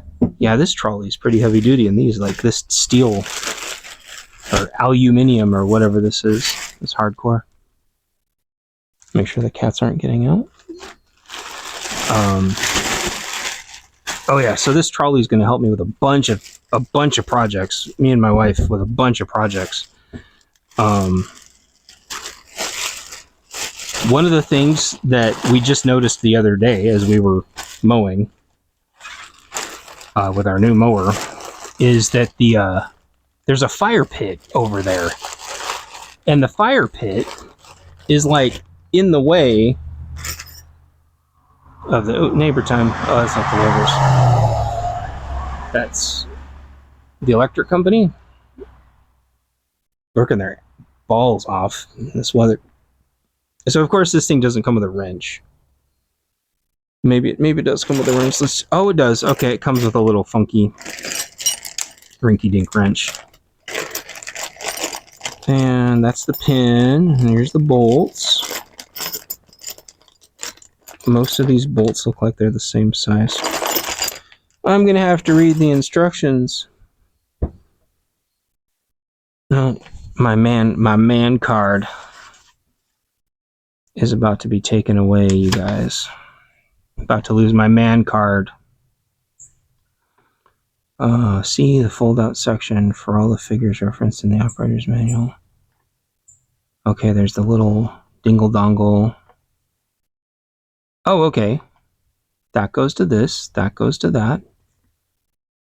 I'm actually probably going to... Man, I can hear... I think they're wrapping up for the day. Or wrapping up for... Oh, wow.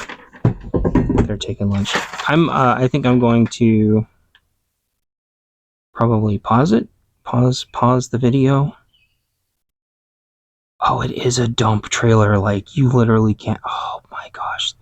This thing is so fucking perfect. So, yeah, this thing is going to help us tear down the fire pit so we can put the shipping container there. Which the ground is not flat, but I don't know what the fuck we're going to do about it. I'm tired of trying to find new places to put the shipping container over and over again. I don't feel like tearing down the shed down this year. Anyway, this thing's going to be rad. I'm going to just stop the video and I'll be back when this is done. Bye. All right, part 3 for those of you who are counting. I got the little trolley dump trailer thing built, but again, I'm in kind of like analysis paralysis of what to work on. Despite me having a list, there's just a whole bunch of things. And I think what I want to do is grab some carabiners. Carabiners, check. And work on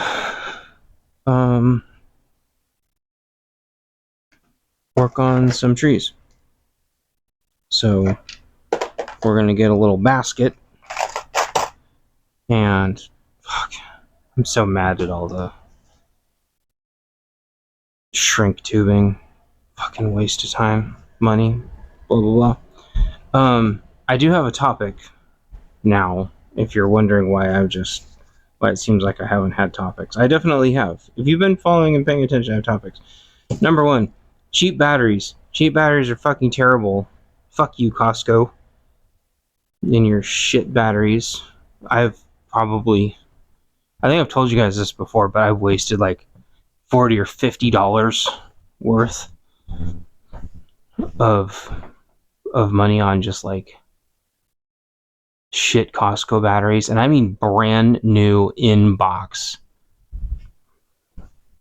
not opened Costco batteries. And no, I should have taken them and get all my money back, but it's just fucking ridiculous. Costco knows. The thing is that Costco knows they did this. They should have contacted everybody and given everybody like $100 Costco gift card. They know exactly who bought batteries and whose batteries likely went bad. I shouldn't have to go back to Costco with potentially dangerous batteries. Okay, I'm going to bring 2 different types of clippers with me, gloves, and carabiners, and we're just going to go for it. I'm going to leave my water bottle out here so I can grab it later. This way, and then we're just going to go for it. No more procrastinating. Hello, cucumber. Okay, I'm going to put the cucumber in the house. before I forget again. I do have a topic. Like I said, the topic is not fuck you Costco for your shitty batteries. The topic is not buy good batteries that are actually reputable, even though they're more expensive. I've had to clean alkaline out of my ear protection. I don't know how many times. It fucking pisses me off. Fucking Costco shit batteries. The topic is expiration dates.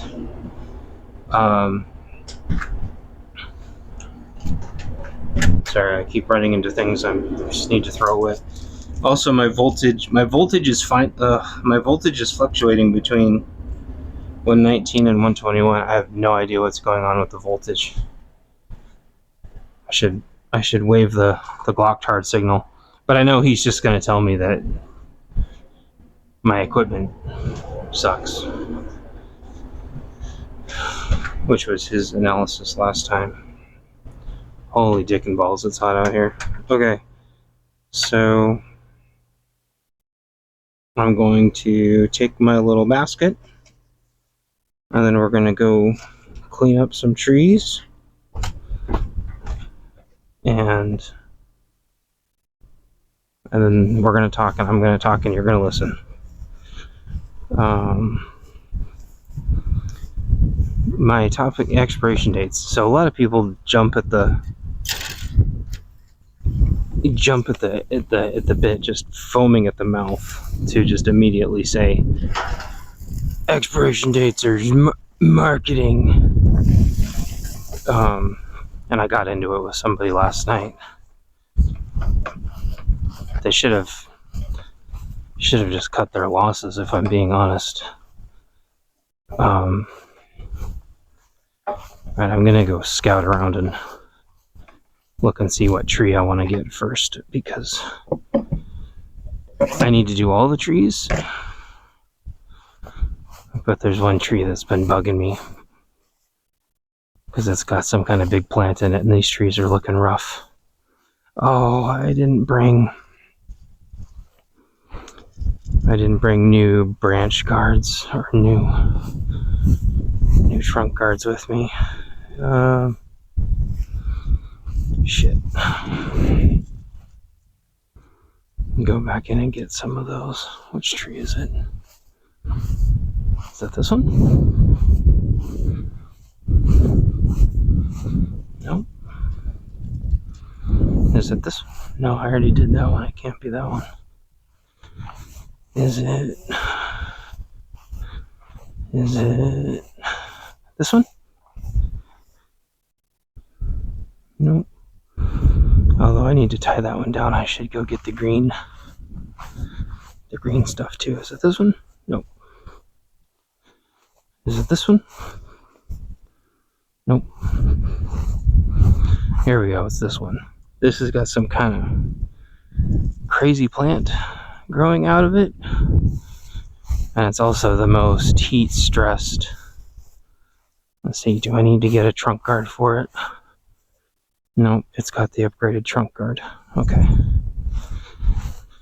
Alright, so I should just be driving around with my trolley, since I built the trolley and all. But I kind of don't want to. I don't know why. Anyway, this guy got into it with me with expiration dates, and my friends always tell me, I would still eat this is still good. I would still eat that, this is still good. And I think I finally realized that I don't think they're telling me I should hold on to it. I think that's their way of just saying that they agree that the food's, still okay. And I think it was triggering me for a while, but after a couple times I think I understand what they're trying to say. Here we go. But this topic is not about food expiration dates. This topic is about defensive stuff. Expiration dates. Specifically pepper spray. So we were talking about. Someone asked me what pepper spray brand I recommend. I suggested, and I immediately said Saber, because Saber's, what I trust. At least, as far as I can throw it, right? The other brands are just like too sketchy for me. And someone had to jump right in and say, oh, and I said, don't forget to, whoa, well, I'm not getting those clippers back for a while. It's a good thing I brought 2 pairs of clippers with me. This guy had to jump in and say, we say, I use expired pepper spray just fine, no worries. I'm like, first of all, no, you don't. Because that's some kind of weird implication that you just run around pepper spraying things all the time with expired pepper spray, and you don't. So just don't say things like that. The problem is, and I think Survival Living's talked about this before, like 99% of the time you just let preppers, especially fake preppers, just run their mouths. If it's something that doesn't matter. But on stuff that does matter, and if they're in a public space, you kind of need to correct them, because they'll just keep saying stupid shit. And actually, I have 2 examples of this, and I'll go over example number 2 in a minute. This guy goes, I use expired pepper spray.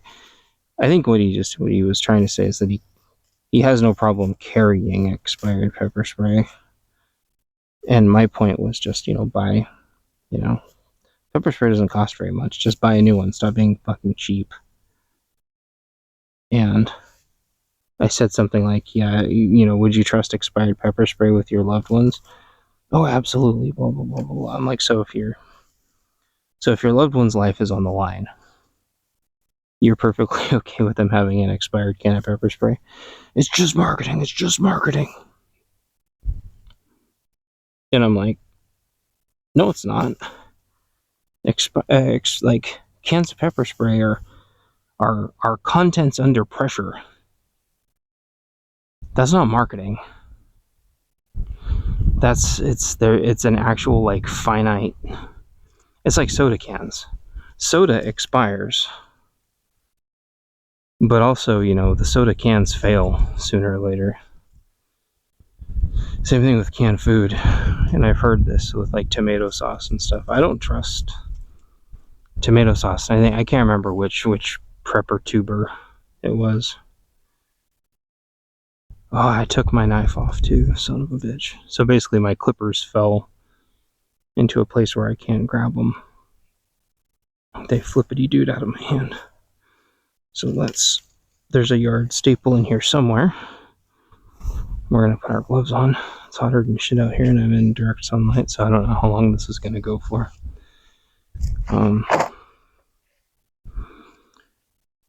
Anyway, I don't know if I trust. If cans of food aren't taken care of, they will go bad. Right? Canned food does not last, forever under suboptimal circumstances. And that's not meant as a gotcha. It's just reality. And it's the same thing with cans of pepper spray. You're carrying them and in all sorts of environments. It may be really humid. They may take a lot of abuse. I don't know your circumstances. I'm just gonna go, fuck me, I can't believe I dropped the stupid clippers. Come on. Oh, here we go. Okay, good. Hiya. So, You know, a can of food, you can climate control relatively well your can of food, right? You can't really climate control your can of pepper spray. You're carrying your can of pepper spray everywhere. It's going to be hot. It's going to be cold. It's being shaken around constantly. And its contents under pressure. You know, there's going to be atmospheric changes. All kinds of stuff. All kinds of shenanigans and tomfoolery. You know, you might be running around with it. You know, it might be getting slammed in car doors. Who knows, right? It's a can of pepper spray. They're also only a couple bucks. You cheap fucks. Stop. Anyway. It's ridiculous. So, also I'm peeling back my tree cages using a new method that I am way more happy with already. This is giving me way more space to work. Alright, let's pull this giant plant out, because I think this giant plant... Oh my gosh! This plant...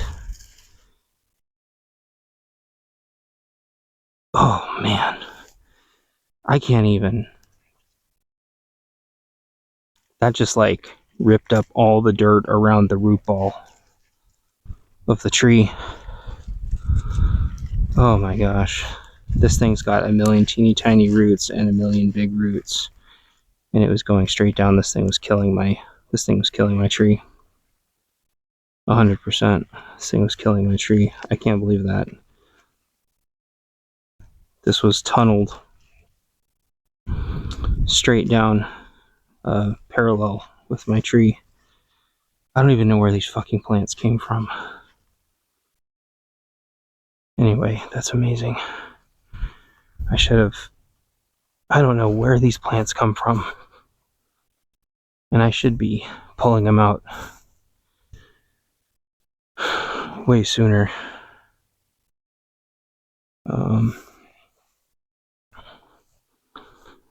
So, let's see. So this guy's being just like a cheap ass with his, with, you know, his life-saving tools. And then he tries to flip it on me and goes, well, I've used ammo that's 30, 40 years old. And I'm like, ammo and pepper spray mechanically are two completely different things. No, they're not. They're mostly the same. I'm like, they're fucking not anything the same. Like, bullets aren't under pressure, first of all. There's no liquid in them, or at least there isn't supposed to be. They're just, oh my gosh, I just couldn't believe it. Like, you'd think that the guy was like taking the piss or something, but he was being 100% serious. Like, this is troll level retardation. Literally troll level retardation. And he goes, I'm like, oh, good job moving the goalpost since you've already lost the argument. No, I didn't. And then he's like, okay, let's see where he goes next. Let's see what argument goalpost movement number 3 is. And he goes, oh, what did he say? He goes, well, you should have backups anyway in case your pepper spray fails. And I was blown away because in a self-defense situation, you might get, if you're lucky at all, you get one chance to use one thing. if you have an ability to go to a backup, you probably could have just left the situation. If you have the ability to go to a backup, you could have managed the situation some other way. I think this plant is trying to come through in a few different spots, so we're going to double check. We're going to hunt around and double check to see if this plant has buddies, because I think it does. This might be something else, but we're going to grab it anyway. So he's like, you need to have four defensive things on you total. And so he's like, you got to have your I don't know what the fourth one was, because I tuned out at some point, but he was trying to say, like, basically pepper spray, 9 mil, pew pew, damn, whatever this is, its root is down into the tree's roots too. This tree is getting tag teamed on both sides. This really sucks. I can't actually pull this one out. It's stuck in there. All right, this is where we have to hope that the grass clippings do their job. So let's go get the grass clippings. I don't know what the fourth thing was, but he was trying to say pepper spray, knife, 9 super dog, pepper spray, 9 mil, knife. I don't know what the fourth thing was. So, you need to have backups to your backups. And I could hear Survival Living making fun of them in my head. Because this is that prepper bullshit where they just go from argument to argument, thinking that they can just, out argue you. And do I carry pepper spray and a 9 mil and a knife? Yeah, I do. And I carry a pen and a flashlight. But I also know that whatever the first thing I grab is probably the thing I'm going to be stuck with. And the last time I had a knife to my throat, thankfully it was a friendly that thought he was being terribly clever. He's been warned. He was warned and he did it anyway. He was an old boomer, so I didn't hurt him. But what I'm trying to say here is that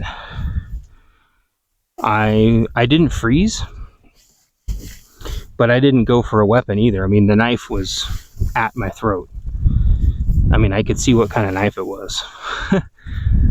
He thought he was proving a point, but he did not prove the point that he thought he was proving. He proved that he can't be trusted in a training scenario where we had plastic knives that he could have used. You always follow the scenario. Side note, whatever scenario it is, you follow the scenario. You don't go outside the script. And I warned him multiple times. Anyway, my point is that I didn't go for any of my weapons.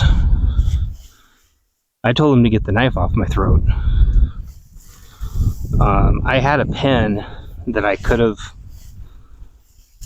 deflected it. Like, if the pen had, been in my hand already, but he would have seen me trying to move, if he had actually wanted to hurt me. If he'd wanted to hurt me, I would have been dead. Right? So, I say as I'm putting mulch into my tree, if you're wondering what this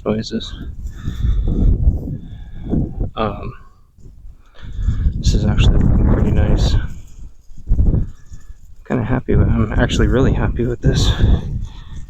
I'm not gonna weed whack it though. I was gonna weed whack all these, and I'm like, dude, that's just gonna take way too much time. Just gonna pull a couple pieces of grass out that are inside the tree guard.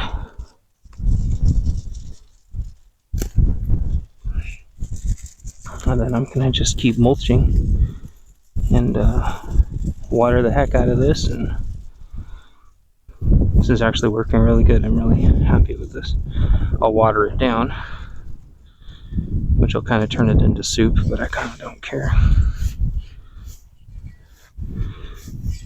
My point is I didn't grab for anything, and part of it is because I don't train for that stuff. I don't train for having a knife to your throat. I was training vehicle react to contact. So what he did was just like wildly inappropriate.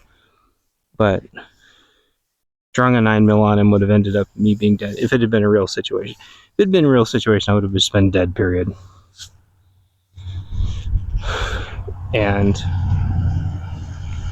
that's what's kind of insane about a lot of these topics is this dude's, saying he's okay with using an expired can of pepper spray. Whoever that was, and I don't even remember their name, they've never been in a life or death situation in their life. They've never been chased around, and all of a sudden their muscle memory just forgets how to use pepper spray entirely, right? Or a lot of people that use pepper spray themselves in the face, right? Your muscle memory completely forgets how to use pepper spray. I'm just telling you that now. That looks pretty good. I think that's as good as that's gonna get. Oh, I'm gonna take the tag off, don't forget.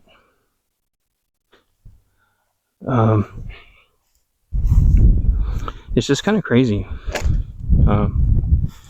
to try to argue that it's perfectly okay to use expired pepper spray in a life or death scenario. Why would you let your loved one carry an expired can of pepper spray? The answer is I don't think he would. I think he's full of shit. I don't think he has, a significant other. I don't think he has anyone that he loves or cares about. Because I just don't think someone that did would talk like that. He was talking purely about himself. Purely, from an EDC standpoint. Dude's never faced a single thing in his life. And to sit there and want to die on that hill, he shut the fuck up pretty quick. After that third time, he shut the fuck up. Which, good on him. I mean, it took him way too long to shut the fuck up, in my opinion. I don't know a lot of stuff. Again, I'm not super hardcore prepper, EDC guy. I'm really not.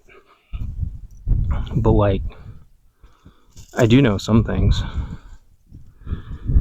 about that. I mean, I've been in ridiculous amounts of live self-defense scenarios. I've seen pepper spray deployed 1 billion times. Literally. No, not literally 1 billion. I've seen pepper spray deployed hundreds of times. It's just laughable to me. That's the same retardation as saying, you're just going to use wasp spray, which is 100% debunked. And people still try to argue with me about that all the time. I'm just going to use wasp spray. Wasp spray has nerve toxins, which it does, but they're in such low amounts that they don't affect humans. Otherwise, we wouldn't be able to ever use wasp spray without going fucking feral. It's just simply not true. And yet you hear that repeated still all the time. Even my dad said that, and it's just like, dude, how do you not know better? How do you guys just repeat these like retarded, retarded self-defense things? 1, 2, 3. Also, I'm using way less carabiners on these, and it seems to work a lot better on the corners. All right. And then I'm gonna not. I haven't made up my mind yet if I need to yard staple these. I don't think I do. I think this chicken wire is sturdy enough to where I don't need to yard staple these, but the grass is getting in the way. Okay, come on. I want to do this without cutting the shit out of myself. Here we go. And let's grab a piece of the bird netting in here too. And clip it in without cutting myself or poking myself. And 3 and 2. Nope. Ouch. And 3 and 2. Nope. Let's do this without hurting me, please. And 3. Ouch. I think the bird's laughing at me. Ouch. Ouch. Come on. I know what I'll do. I'll just use the second carabiner. Put that in your bag of chips and smoke it. There we go. And boop. And come on. This chicken wire is crazy. This chicken wire is crazy.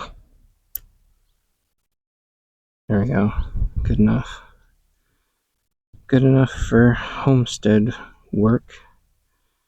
If things don't look a little janky, people will think I took this too seriously. Here we go. There we go. All right. Now I'll do one more carabiner. There we go. I have enough grass to maybe do one more. There's a lot more grass I need to rake up, but like I said, it's hot as shit out here. Whoops.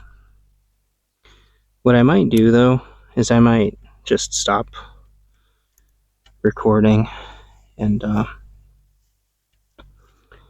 maybe I'll put the staple just here at the bottom at the edge. Then I'll always be able to find it.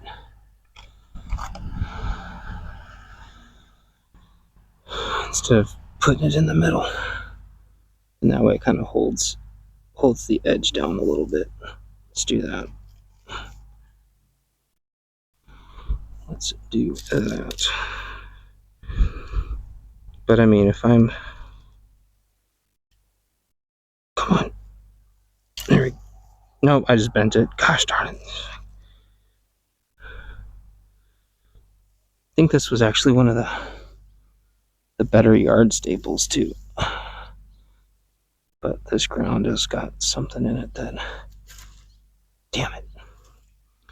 Yeah, shit. Shit. Should have brought a hammer too. I don't have a toolbox. I think part of the reason why I didn't bring the buggy out here, that's just what I'm going to call my mower from now on, so that way it doesn't feel like I'm rubbing it in everybody's face. Call it my buggy or my... Come on, let's do this without bending, please. But I want to have a toolbox for it. There we go. Yeah, that's good. Now soak this down. Get Mr. Hose here.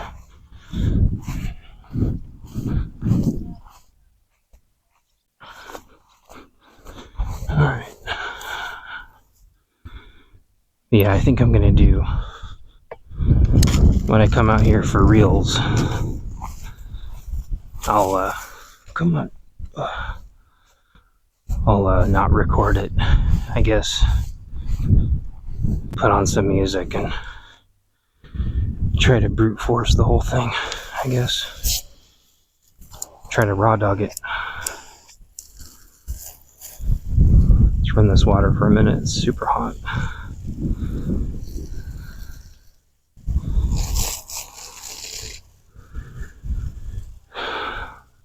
I don't know. Put some music on, mow this grass some more, rake up some of the grass some more. I gotta rake up some of the grass on the other side. That way I can wear my other hat. But it's later afternoon now. It should be cooling down, but it's not. Part of the problem is my solar's kind of going to waste right now. So I am debating mowing the lawn one more time, just so the solar's not going to waste. I don't know. My electrical consultant, Locktard, said that I should be running my fridge and freezer off of it, which I agree. That would be a good use of it. But I don't have the hookup set up. I think I want to run some more grass in this thing. Some more, not grass. I can't think of the right word all of a sudden. No. I can't remember what I'm calling this stuff. It's, when you... I don't know. Oh, please don't get in my eyes.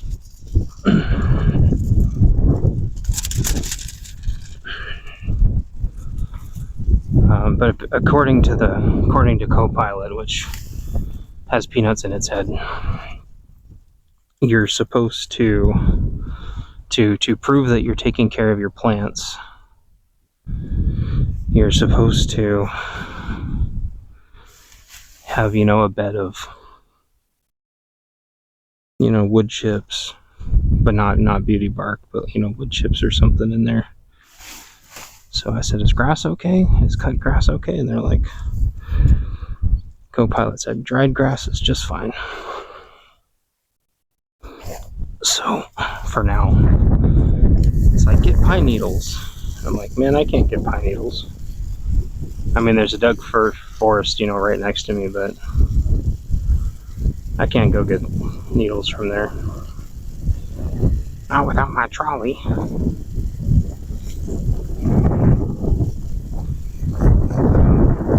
I've got a bunch of things done today, kind of ish, sort of. It kind of feels like it. So, and the wind is kicking up like crazy. But yeah, I'm thinking tomorrow I might just like not record and just put the music on. I don't know. I feel like I should mow though. Fuck. I don't know. Holy wind.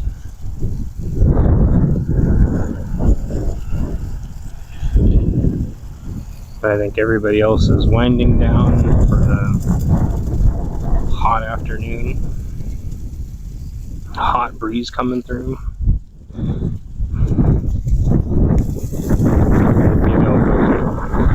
Holy moly. Oh yeah, one of the things I was talking about earlier is like breaking down the fire pit.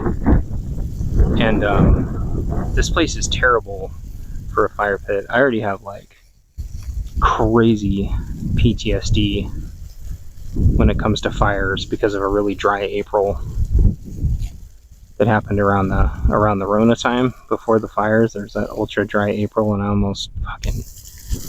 I've talked about that story before. It was really scary. It probably was just a little quite not as bad as I thought it was, but I mean, it was close. It was in the orange, heading to the red in regards to danger. In my entire life, there's never been an April that fucking hot and dry. And I should have noticed. I've told you guys this story before, but I should have noticed that my water reservoir was dry, and I thought it was just a mistake. I ignored every single warning sign and started a campfire, and I didn't weed whack around it in time because I was just going to weed whack around it after, and it immediately went sideways. The second I started the fire, it immediately went sideways, and I just couldn't believe it.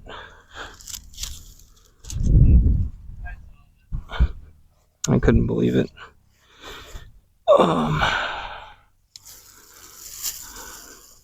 And since then, I've just been fucking petrified about fires.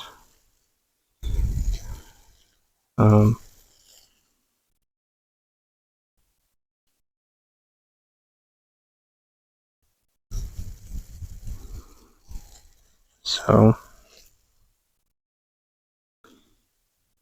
oh yeah. So the fact that there's a fire pit out here, and you guys know how just batshit insane the wind is. Having fire out here is fucking ridiculous. So, once I talked to my wife about it, it was like a no-brainer. It was like, yeah, let's absolutely just take that thing out. There's no amount of windshielding here that would make the fire safe, because it would be safe from one direction but not the other. It's just kind of crazy. I don't know how many people they entertained, and I don't know how many times they entertained, but even like mowing the this place, like the fire can literally physically go sideways and you would have about 2 or 3 seconds notice. So unless you had multiple 55-gallon drums that you could kick over, there's no way that you'd be able to put these fires out. Everything would be engulfed in seconds with the way these winds are. So there, I did one tree.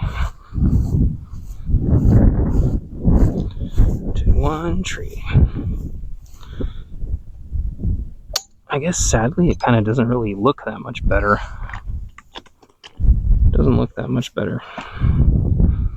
But I bet you now this tree is going to perk right back up again. This is a Brayburn, and it was dying. I think there was another tree I wanted to clip or something. Was it I wanted to clip the blueberries, but I'll do those later because the neighbors are over there. But I think I want to go check the I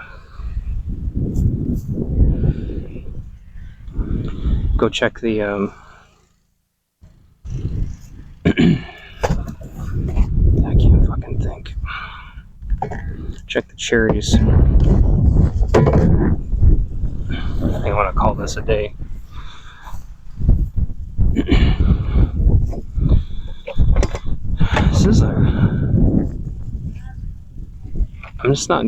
I'm not good at like grinding on work without a buddy.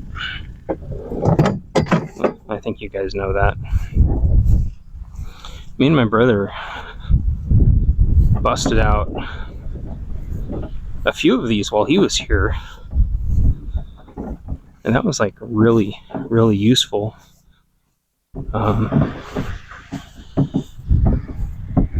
There's still quite a bit more grass. The rake is right here. I can start raking up the next batch of grass if you guys don't mind. If you guys don't have anywhere else to be, you can hang out with me a little bit longer. I do gotta move my trolley basket somewhere more safe, because people were starting to eyeball my trolley basket, I noticed. So I'm going to put a couple of these things back out of sight so people don't get any wise ideas. because every single tool I have is worth the world to me. And I pray for the souls of anybody who wants to deal with that. Just in shit hits the fan, like, you gotta realize just like every tool is life and death. Like I think I told, there's the other shovel I was looking for. Like I think I told you guys before. Several of the tools I have tripled in value. It's just ridiculous. It's absolutely batshit insane. And so that's why. Who was I talking? Or it was Rural. I wasn't talking to Rural. I mean, I was talking to him, but he couldn't hear me because he was live streaming. I mean, it was pre-recorded, is my point. Anyway, I was talking to Rural, but he didn't know that. And he was talking about the biggest, best tools. And I would say, like, at this point, read your reviews, talk to the AI and have the AI try to help you see how many of the reviews might be fake. And just literally any remotely decent looking tool that has real, not Chinese reviews, but real reviews. That's why you should get on Project Farm. Before I buy a tool, I get on Project Farm, because that dude is not bought by anybody, and he tests the hell out of his stuff. Get on Project Farm, see what he says. And what I like about Project Farm is, there, we got enough grass for next time, easy peasy, is he'll say what kind of the like the top 30% is, and the best bang for your buck financially. And you don't have to get the best one, just get something that's in the top 30%. And usually one of those in the top 30% is a pretty affordable option, because if you get that one, chances are that's going to be the one a lot of other budget-minded people are going after. Hiya! Let's go make sure I actually locked everything up over here, but I think I did. A lot of budget-minded people are going to be going after the same budget-minded thing. So, yeah, I think I got everything. I think everything's buttoned up.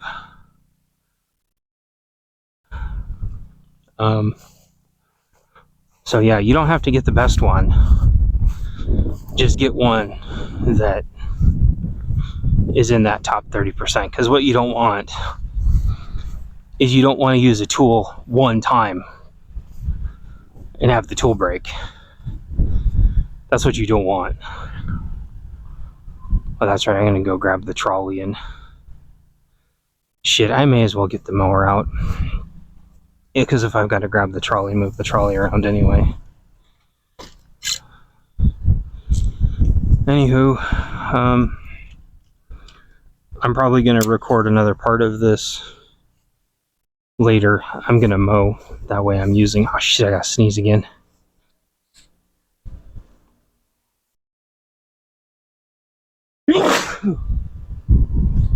Bless me, thank you. I gotta get the trolley out anyway to go get the trolley bucket. So I might as well mow a little bit. It feels like a waste to get the solar out and then to have your batteries maxed and then not be able to use them, even though it's like 40 cents a day or something that you're saving, but it adds up. So I might as well get the mower out. I don't want to record while I'm doing the mower.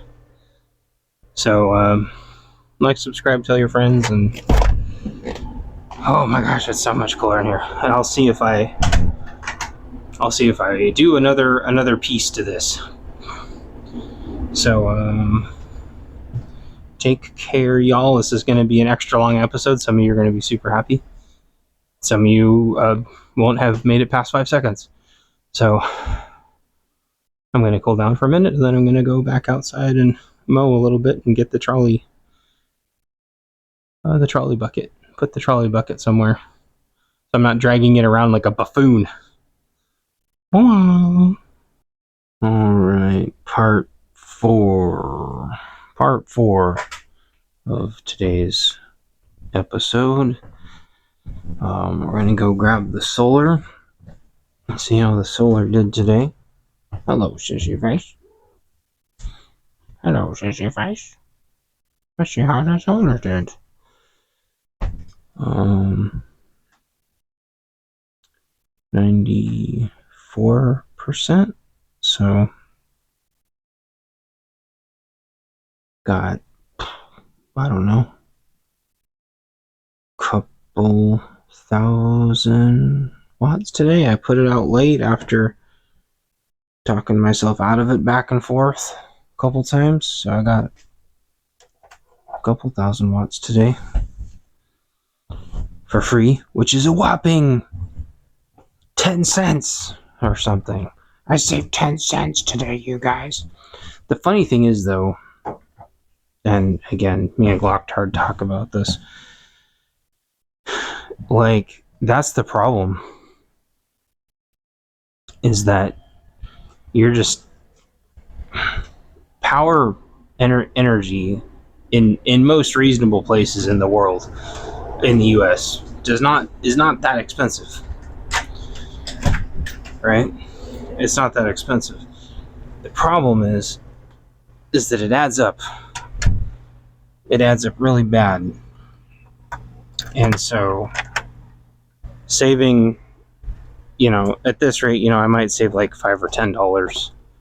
If I was running all this really hard on a bunch of things, I'd be saving probably around $30 if I could, run this full time somehow, which I can't. Gotta get those plugs. I gotta get some pass-throughs, then I can run more things on this bad boy. Also, I blasted these with the lawnmower on purpose earlier. Hi-ya! Just to see if it degraded it at all, and they actually were bringing in exactly the same amount being dusted by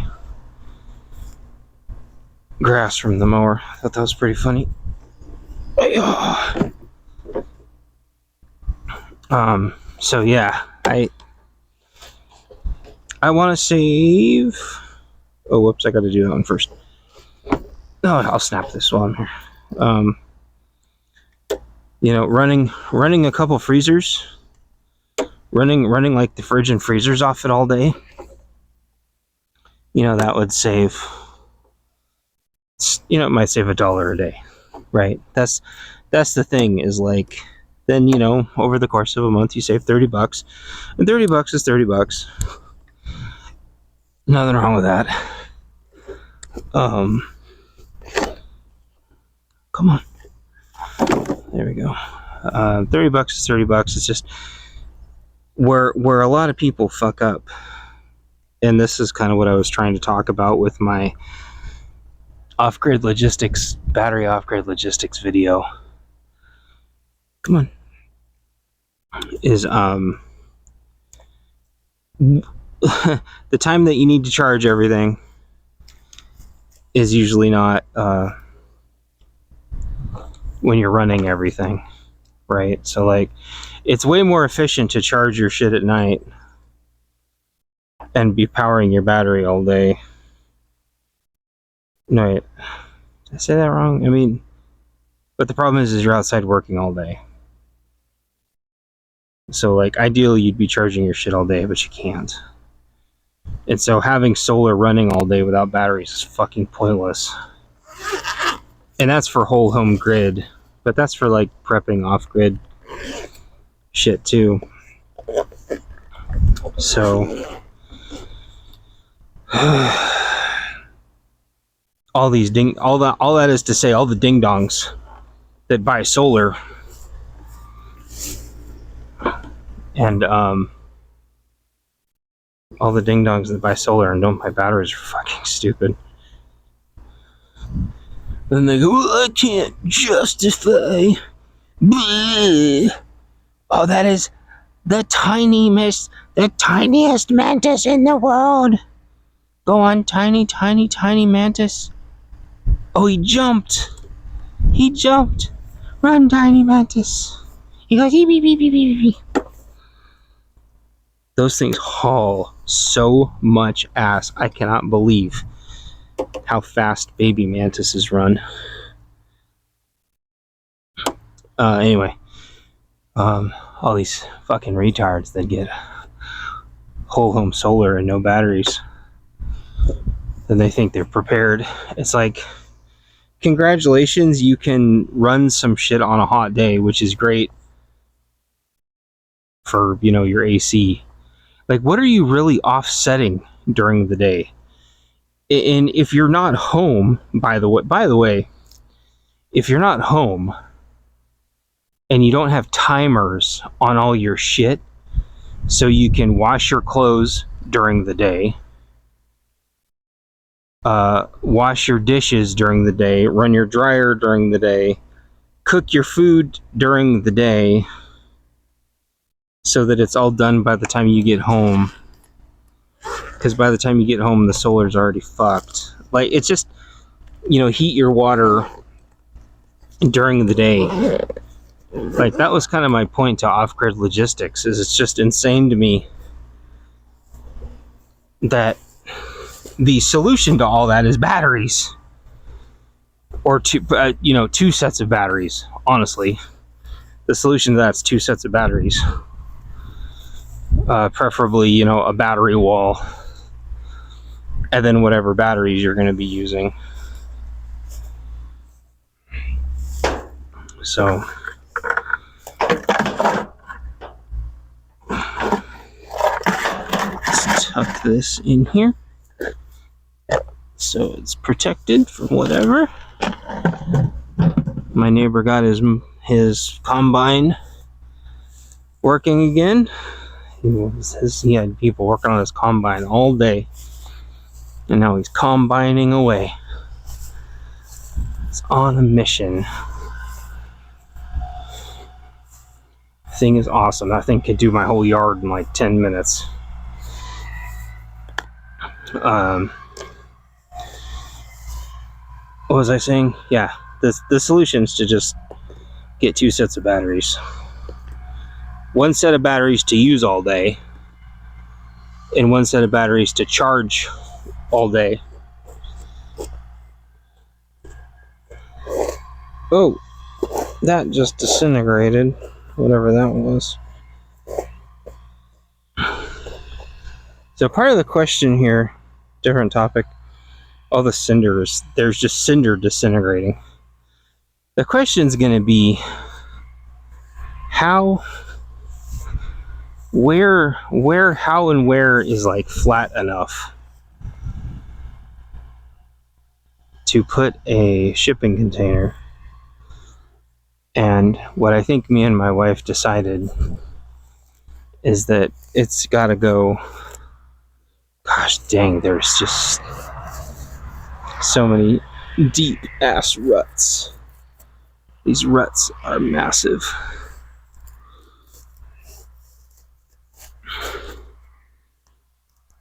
And go get some green pokey sticks. There's one in there, but I can't get in there right now. Yeah, it's like the answer is going to be to buy more gravel, flatten out a spot, have it perfectly flat somehow. Where's my green pokey sticks? Oh yeah, put them over here. Green pokey sticks, big green pokey sticks. Big green pokey sticks. They're over here. Birdie, birdie, birdie. Big green pokey sticks. Big green pokey sticks. Big green pokey sticks. And I need something to hammer them in with. Yeah. Hammer stick.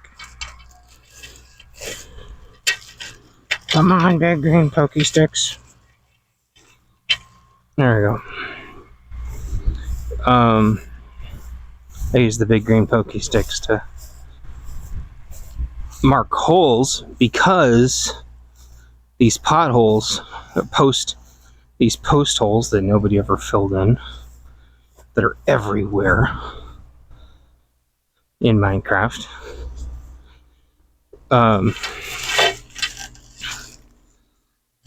just wrench. Not only do they wrench your ankles like crazy, but they wrench the tires on the riding mower like crazy. I'm really just like imagining having the riding mower for like 10 seconds and having these potholes just like break the axle. Fucking ridiculous. This whole property is lined with years and years. Is it right here? No. Is it right here? Nope. Is it right here? Nope. Is it right here? Nope. Is it right here? I thought I marked it. Good enough. Wait, here we go.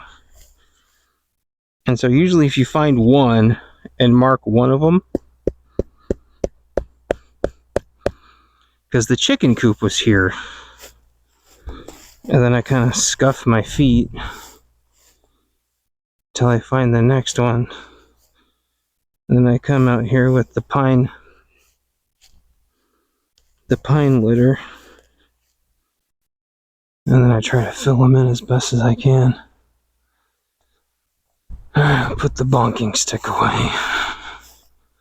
But I have tried filling these fucking holes so many times, and every time I come out here I find another train of them.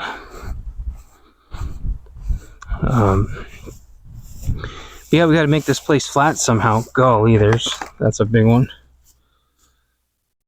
Ugh. Gotta make this place flat somehow. And I just had the call before you dig people out, but we didn't have a mower yet, and we didn't have this mowed. I mean, this, like, the thing is, like, a bunch of this looks really flat, but there is just, you know, a huge hump right there.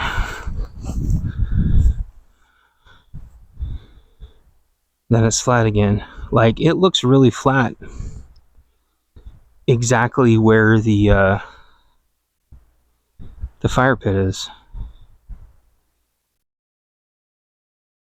So I don't know. I don't want to YOLO it, but I know eventually, if I don't put enough gravel down, I know it'll sink, because I'm pretty sure that this fire pit has sunk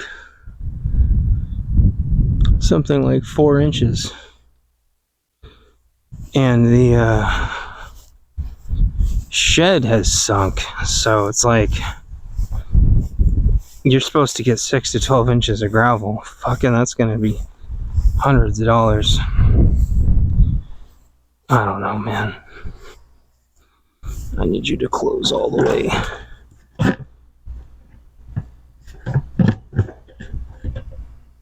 There we go. I don't know. Oh, let's get the solar panels. I don't fucking know. This is, it's hard to just not bitch about, you know, what could have been, but it's really hard for me to get over it. We had saved enough money to do all this. We had saved enough money to do this, get the USDA loan, and fix this place up amazingly. We had enough money to fix the whole house inside and out, and we had enough money to do everything in the yard we needed. And we got scammed out of all of our money. But I considered it worth it because having this place was better than not having this place, even if we were broke. I'm trying to figure out ways to raise money without spending more money. It's fucking insane, man. The whole thing's fucking insane. Alright, I'm gonna huff and puff these up the stairs. Uno, dos, tres, hi-yaw. Muscles. So, I don't know, man. There's no way to hack. Sissy face! You guys stay right there. No running outside. Good girl. Good girl. There's no way to hack this. There's no infinite money glitch. It's just... And I think the thing too is, like, once we've maxed the credit cards out, like, that's it. You know? That's it. And, it's like, we know we need gravel anyway. So getting gravel anyway is kind of good. But I don't know how to level. I don't know how to level. Get the lasers or the sticks. Or something. I don't know. Anyway, I kind of don't have another topic, and I'm kind of all got everything bundled up. You stay right there, sissy. Oh, hello, Dustonius. They have, like, now that they've gotten their sense of outside, they're planning their escape. But I'm not gonna let it happen. You guys gotta stay here.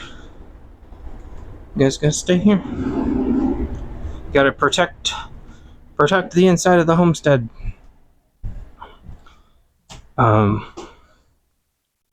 Yeah, I'm gonna button this up for the night, and I can't think of much else. Just, you know, it's easy for people to say little buzz lines and little taglines and little cute things to say, but the reality is, like, this is tough. So, like, trying to figure out whether, you know, where to put the pass-through, right? Like, I thought I had the perfect place for the pass-through, but now I realize that I've got some foam bits in the way to stop the cat from going through, and the dryer is kind of in the way.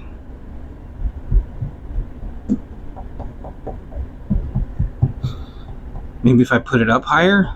Maybe that's what I was thinking, to put it up higher. That's going to be pretty close to the electrical, though. The light switch. I don't know. It's hard. Stuff's hard to do on your own.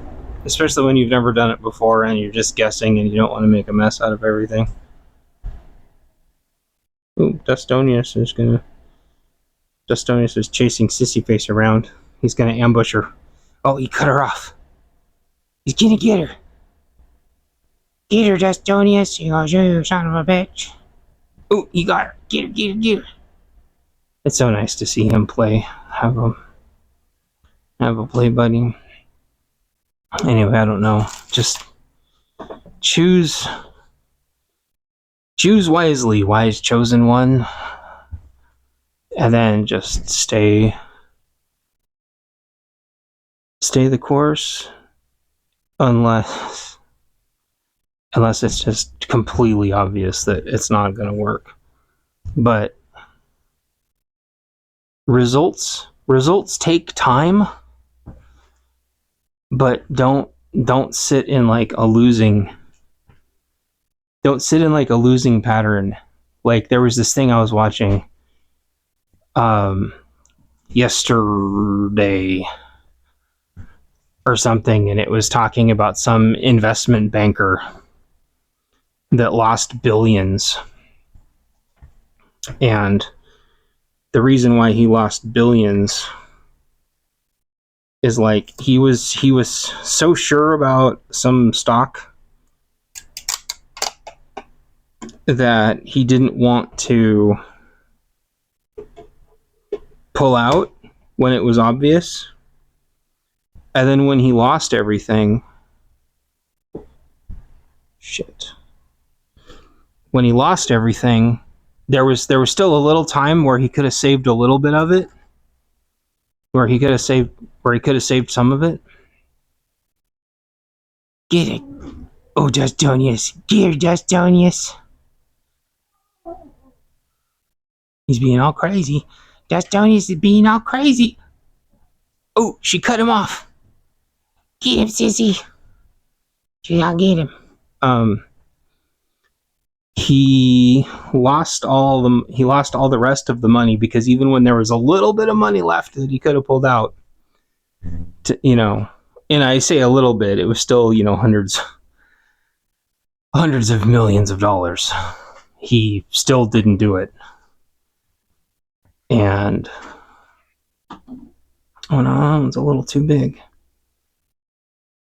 Shit. That one's a little too big and that one's a little too small. Fuck me. I don't know. Figure it out later. Figure out the sizes of my 3D prints. Maybe that actually is a good size and I just need to zoom the other one up a little bit.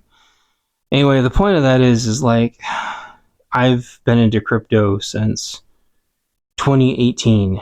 I bought in literally at the top.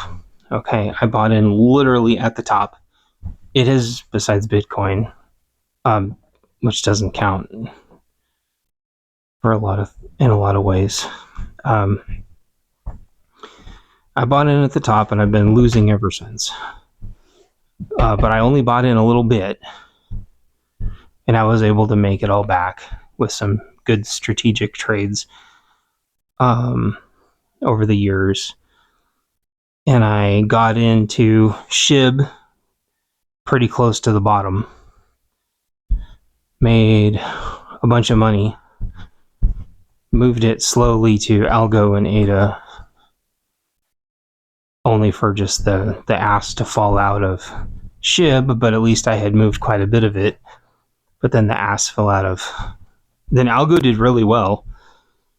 And then Algo and ADA have just been in a free fall ever since. The point is even when I was extremely, extremely, extremely bullish on SHIB, I still didn't ride or die on it. I thought I was going to ride or die on SHIB a few times, but I didn't, which was smart because SHIB is almost completely zeroed out. ADA and Algo have almost completely zeroed out. And how I was able to kind of keep making... I never made money on crypto. I just never lost my ass. And most people can't make that claim. Almost everybody's lost their ass on crypto, right? And I should have, could have, would have lost my ass on crypto a bunch of times. But I was able to just keep reading the tea leaves, and I was able to just keep figuring it out. And that's how you gotta be with all this prepper stuff. Finish the projects that you start. If it's a real project that's important to the overall strategy. But You got to realize when something's like not going to work.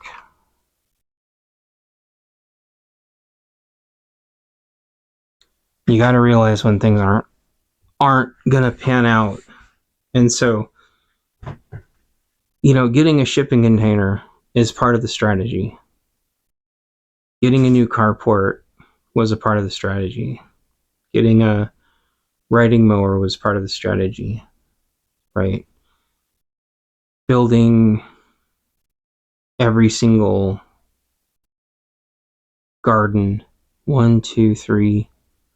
We actually had 4 gardens, but when one of the gardens wasn't going to work out, I had to tear that garden up and let it go, right? I cultivated a blackberry that they had tried to grow here. Then I realized that blackberry wasn't going to work. I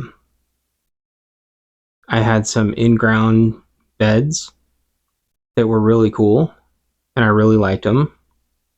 They were distractionary beds, but then I didn't weed barrier them, and they weren't going to work. And I had to put higher up raised beds there. Like I tried zucchini, and the zucchini did great, but the rabbits or something got it. I didn't give up on zucchini. I just built better barriers, right? Like, I thought the raspberries weren't going to work, but then the raspberries ended up coming back. We went all in on an orchard, only for some unknown creature that I'm not sure that we're ever going to figure out what it was, but it broke off every single branch of every single tree, and almost every single branch was gone. And every single one of those trees came back, thankfully. But it stunted them a year for sure. When we moved in, there was a half of an orchard here, and we were losing trees left and right. I had to scramble everything to get those trees back together. Some of you OGs, if any of you OGs are even still here anymore, you would know like my first year was just doing nothing but trying desperately to save the existing orchard.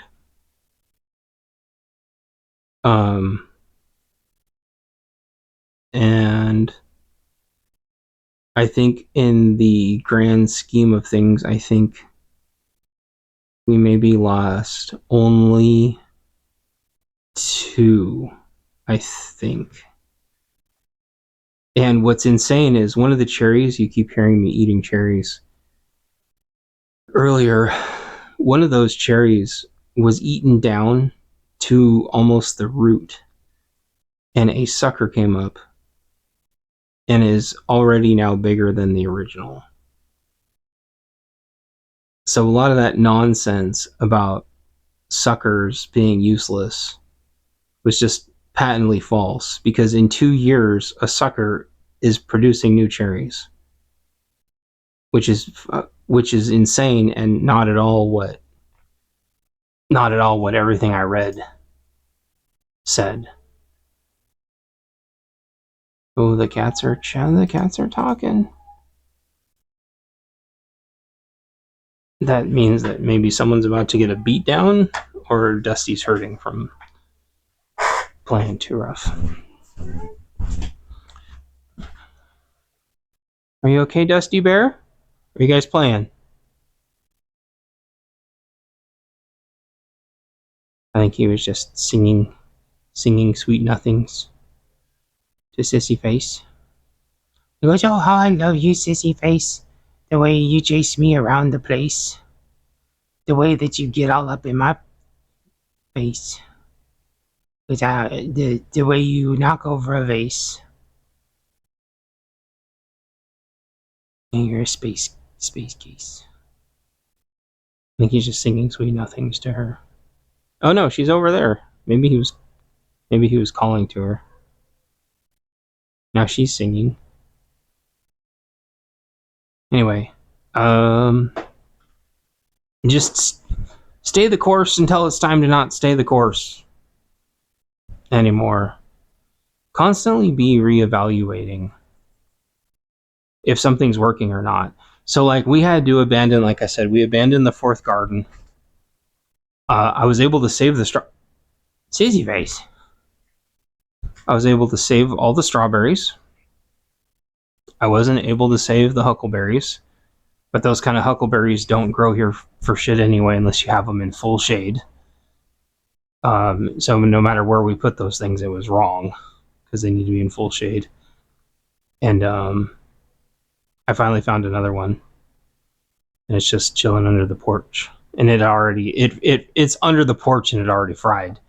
It fried sitting on the back porch for like one day. Like fuck, it was overcast anyway. And we were able to save all the strawberries, and there's 3 rhubarbs over there, and one of the rhubarbs is massive. So just because you gotta, I think, and this is the point with like my crypto story too, like all of crypto is not a failure, right? Just like your whole garden is not a failure.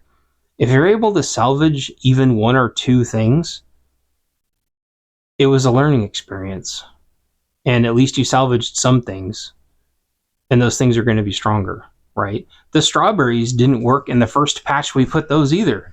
They got fucking devoured by the rabbit. And my wife and I were able to salvage them all. And we're going to be putting them in above grounds where hopefully we can guard them a little bit better. And have like a strawberry bed. Is that what I want to be using those for? No.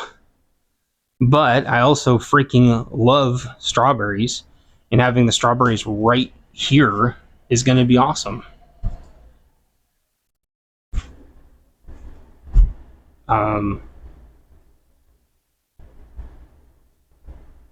Yeah, like it's things are probably not going to work on the first try. Like crypto, it's taken me, was it 2018? Like I've been in crypto for like 8 years. I'm not a crypto millionaire, but I haven't lost my ass. Like I made some decent money on Monero before they delisted it because Monero is too fucking awesome.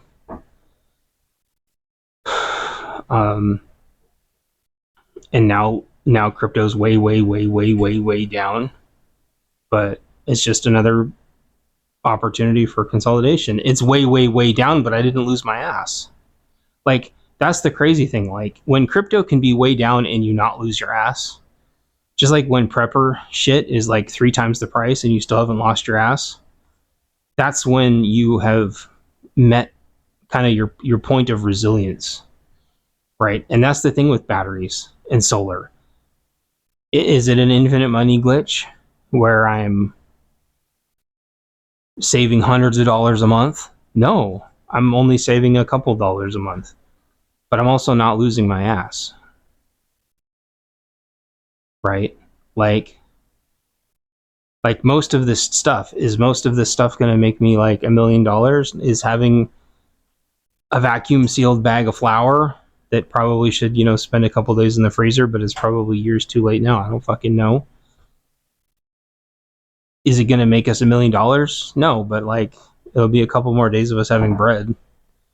Like it's just resilience. Wow. If it snows and it's nasty and you don't want to go to the store, you just buy yourself some resilience. I hate flowers. I think flowers are hella gay. Sissy face. But flowers are pollinators too, and they're going to attract more bees and bumblebee. I love my bumblebees. And I chopped down the thing that the bumblebees loved so much, so because it was for some strategic purposes. So the flowers will make it up to them, right? Does it make financial sense to have syrup outside for the hummingbirds? No, but hummingbirds are pollinators.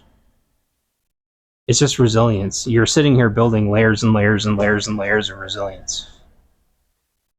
And as long as you're doing that, and as long as you're staying the course and not buying stupid shit that's not a part of the plan,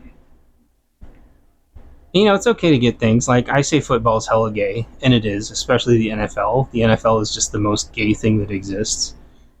But I get watching college ball. I get it, right? And so, if your TV is like your one luxury item, I think everyone should have one luxury item. But like, my computer works for me. It puts in work. The TV is like the one luxury item. But am I am I gonna waste my battery energy for the TV? Fuck no. That's what a laptop or a tablet, something super super super efficient, right? But like, these 3D printers are resilience, right? Are they going to make us $1 billion? No, they're not going to make us $1 billion, but they make us a couple bucks sometimes. The crypto is like financial resilience. It's all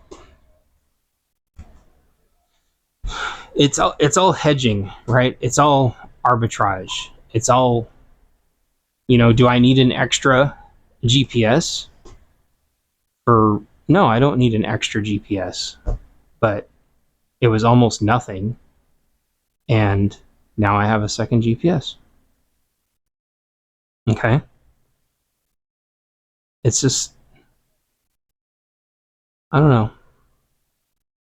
I'm trying to buy an extra pair of boots. Do I need an extra pair of boots? No, but having an extra pair of boots, if they're super, super, super affordable, gets me options. And that's the thing, is like, the hardest thing in the world is to be able to survive downturns. Because if you can survive and even thrive in a downturn, that's when you make your biggest gains, right? Like, shipping container prices are going to crash. Hopefully. Like, it'd be nice. Right? Like, trying to be able to capitalize, getting these Tom Clancy books for almost nothing. Like, I wish we could have got the writing mower on sale, but you also got to you also got to realize, and I guess, stop crying, I can't think. I'll leave you guys with this, right? There's getting things on sale, there's paying normal price, there's paying inflated prices, and then there is just flat out not being able to fucking get something. So the batteries for my mower are unobtainable right now. There is no price that you can put on one of those to get one. They're unobtainable. That should tell you a lot. And that's the thing. That happens with knives. And I don't just mean, fucking copy paste Benchmade bullshit. Sorry if there's any Benchmade simps out there. But I mean, like, a real working man's chopper, right? Like, if you do not have one, you need one. That's just the way it is. Like, because if you don't have a decent one, and I don't mean spend $500, like, if you don't have a decent one, someday you're going to need one. And did you get it on sale? Did you get it at its normal price? Did you get its inflation price, or is it unobtainable? And those are like the 4 categories, right? It's the same thing with wood stoves. There has been plenty of times in the past where getting a new wood stove is just impossible. And I'm sick and tired of having arguments with people saying, oh, well, you could just go on Craigslist. You could just go on Facebook Marketplace. Well, never mind that, like, you could go on Facebook Marketplace and get murked. Okay? So, not everybody can do that. There is not enough supply for the demand once things become a priority. And those priorities are usually heat, cold, heat, staying warm, staying cool, and water, right? And so if you don't have any of those things, people will say they don't have money, but people will find money or they'll fucking steal. And I have seen stoves be unobtainable. That sounds retarded, but it's not. It only takes one cold snap in the US and every fucking wood stove and camping stove disappears. Food dehydrators, food processing, like all that shit can just disappear. And so you should have one. It's part of like building your resilience. You don't have to go broke, but while things are stop crying. But while things are plentiful, consider if you can spare it, consider grabbing one. If you don't have a food dehydrator, consider grabbing one. They're super affordable. They are the most affordable way, period, of saving food. Just dehydrating, or your fruit, dehydrating it, throwing some cinnamon sugar on it. It'll last like at least 6 months if you do it even remotely decent. 3 to 6 months minimum. And now is the time to make those moves. Same thing with ammo. Don't do that shit. If it's normal price, it's okay. Just remember, normal price is always going up. Normal price is always trying to creep out to inflated. But like drones and radios, like that shit got super over ordered during the tariff fears. And the prices ended up actually going down. And buying that shit was 100% the right move. Because those moments don't happen very often. Anyway, if you made it this far, congratulations. I'm trying to raise $30 to AI clone my voice for my books. So,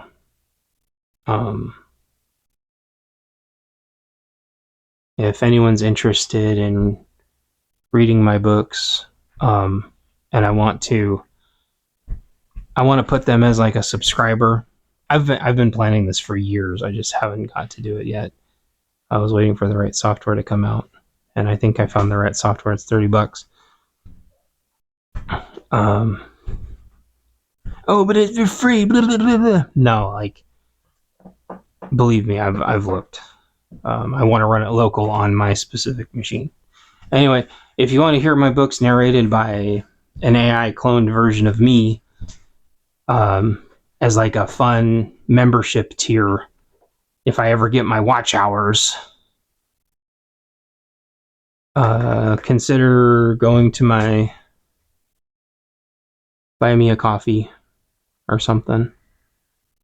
And I'll put them on my Buy Me a Coffee page too. And that'll be part of the $10 tier or something. So anyway, if you guys want more stuff like that, then let me know. And any additional I make is just gonna go to the homestead. Go to buying gravel to set a shipping container in. And I think that shipping container and gravel, lots of gravel, is going to be like the end of our projects this year. And then then I'll just be mulching the trees and trying to get damn, the bird's going crazy. Mulching the trees and trying to get our property switched over to orchard, and then start doing the tax write-offs on the federal level and literally save pennies however we can. So if you want to donate, Buy Me a Coffee is the way to do it. yeah, or buy my video game or buy my books, and I'll keep doing content like this. Hopefully it's helping somebody. I suspect it's helping people. Shh, stop it. I'm trying to finish. I suspect it's helping people because we all keep talking about the same topics.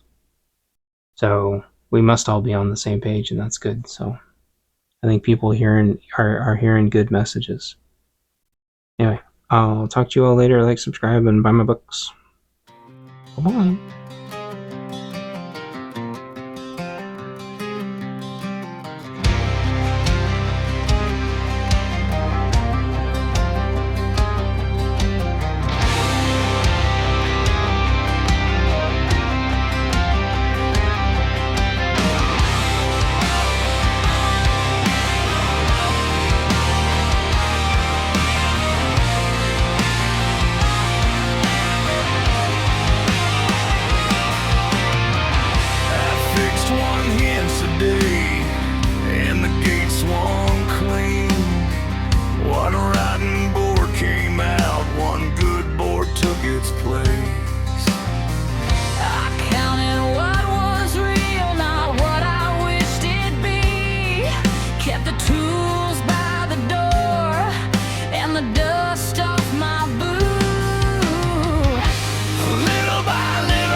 Beams climbed higher now on a wire I strung by hand. The rain found the barrel just like I hoped it would. That pond idea can wait, it's more than this